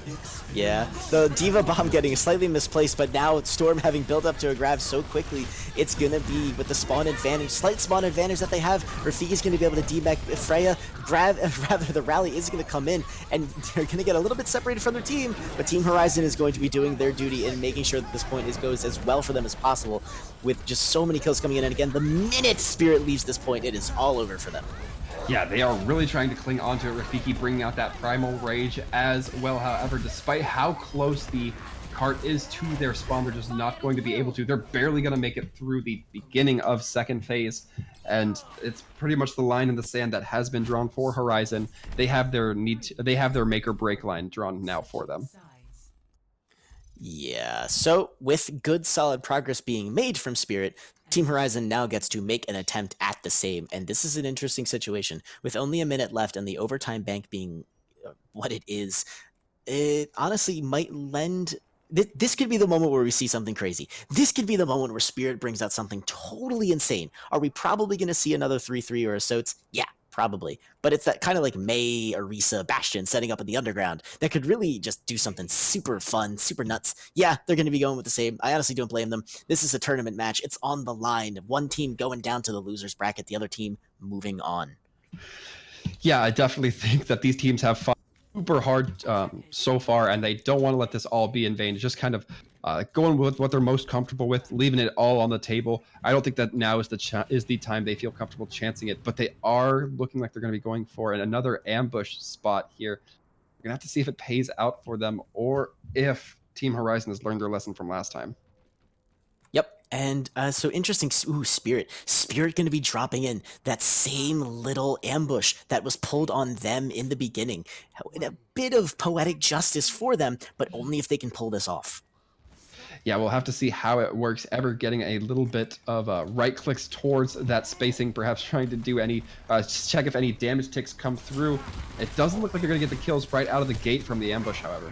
Yeah, they're found out immediately by Lucio, who had checked exactly for what they were trying to set up. Rafiki goes down extremely quickly. Team Horizon, much more dominant on their initial offense right out of spawn. Bakugo's going to go down, but it's a very quick trip from the spawn to the cart as it stands right now. And however, since they start so forward, we mentioned it a lot, and we're going to mention it again. Spirit, with that initial defense being, again, so far forward, they're going to have another chance at a fight before the point A is achieved. Yeah, before it even gets out of the corner turn from Big Earls, we're still going to be able to see, as we see now Rafiki setting up to really drop down and get that massive cleave damage. The grab coming out from Storm. We'll see how this shakes out for the attacking team. Yeah, Diva Bomb gets dropped in. It's not going to get any kills. Overtime has begun. The Transcendence is on the map. Jakey goes down very quickly. Raid going to pick up Rafiki as a follow. The man advantage is in favor of Team Horizon. And with this fight getting wrapped up, I don't know if Spirit's going to be able to get back in time. They might want to just let it happen and have one more solid fight with the ults that they have. Yeah, because remember, there is not a lot of distance that the cart has to travel once it hits those first point gates. Kind of a tough decision to make. Do you want to take the risk of losing that first point respawn and have to take the long spawn if you die? It looks like that's the route that Team Spirit's going to be taking. Yeah, so here they go, though they only have 20 meters to set this up, but this choke is absolutely dirty, and Storm is the one without the grav, though. Ever is the one with the man with the master plan. Casty, however, has the option. We could be seeing one of those glorious, ult-eating divas, but they're so far out of position now, that's definitely not going to happen. Yeah, it definitely has to be the onus to kind of contest cart here, moving forward for Team Spirit, and it looks like that's exactly what we're going to do as Rafiki going to be popping that primal, swatting people back, and it's going to open up the kills to come through. Freya gets demeched and Raid is also down. The man advantage now favoring Spirit with the trance coming in. The grav did go in. The kills are huge. This could be it. Team Horizon with the barriers up against them. Kitty going nuts with the primal, but he has the Discord. The deal is done. Team Horizon is on their last stand. The stalls had to come in, they don't, and that's going to be it. A long fought battle, but Spirit is the one coming back on top. Oh my goodness. I have a hard time believing this. Spirit looking like they were in such a weird position to have to hold, where they were only 20 meters out from that first checkpoint, but they hold Horizon to an even shorter second point streets phase hold. And it just goes to show like how effective those initial far up holds were, where we saw the ambush style team play come out, and it really enabled the multiple fights that allowed for such a close second point fight. That is insane. Don't forget to grab your Twitch MVP pick in the poll just below the stream. This is your last chance as we go into the end game. So Team Horizon going to be dropping down to the losers bracket and continue their journey. Meanwhile, Spirit going to continue on through the winners bracket. Oh, what a game, Waltham. What a game. Just so well played from both teams. It has definitely been one of legends, and man, I am glad it is nighttime, because after all of that, the energy-defying gaming, I think I'm going to need a nap, or I'm just going to need to go straight to bed. But before we do, we still have a couple of things to handle, including announcing that MVP poll. As well, we are going to be having a post-game interview. Well, three will be having the post-game interview. I'm just here to look pretty. That being said, it's going to be Storm hopping in with us. Yeah, don't worry, Waltham. You're very pretty. Storm, how you doing tonight? Yeah, what's up? Pretty good. How tired are you? I'm pretty fucking tired, I'm not gonna lie. You are in good company, my friend. So, going into map 5, what was going through your mind? Well, map 5, so in the beginning, we banned Ryan, because we were like, oh, goats, right? And we just decided to run floats. We knew it was gonna be weird, because it's route, and you don't really run Winston. Mm-hmm. So, I try to think of a couple things to do, but like I don't know if we had the team for it. I mean, it was a very, very, very interesting map, very hard fought indeed.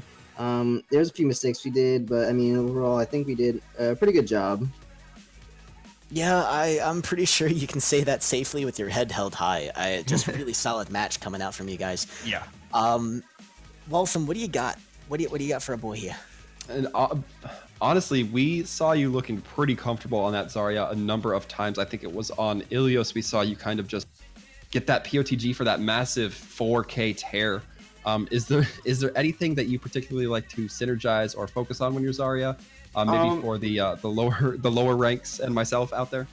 So when you're playing Zarya and Goats, you're not looking to bubble your Ryan on cooldown whenever he goes in.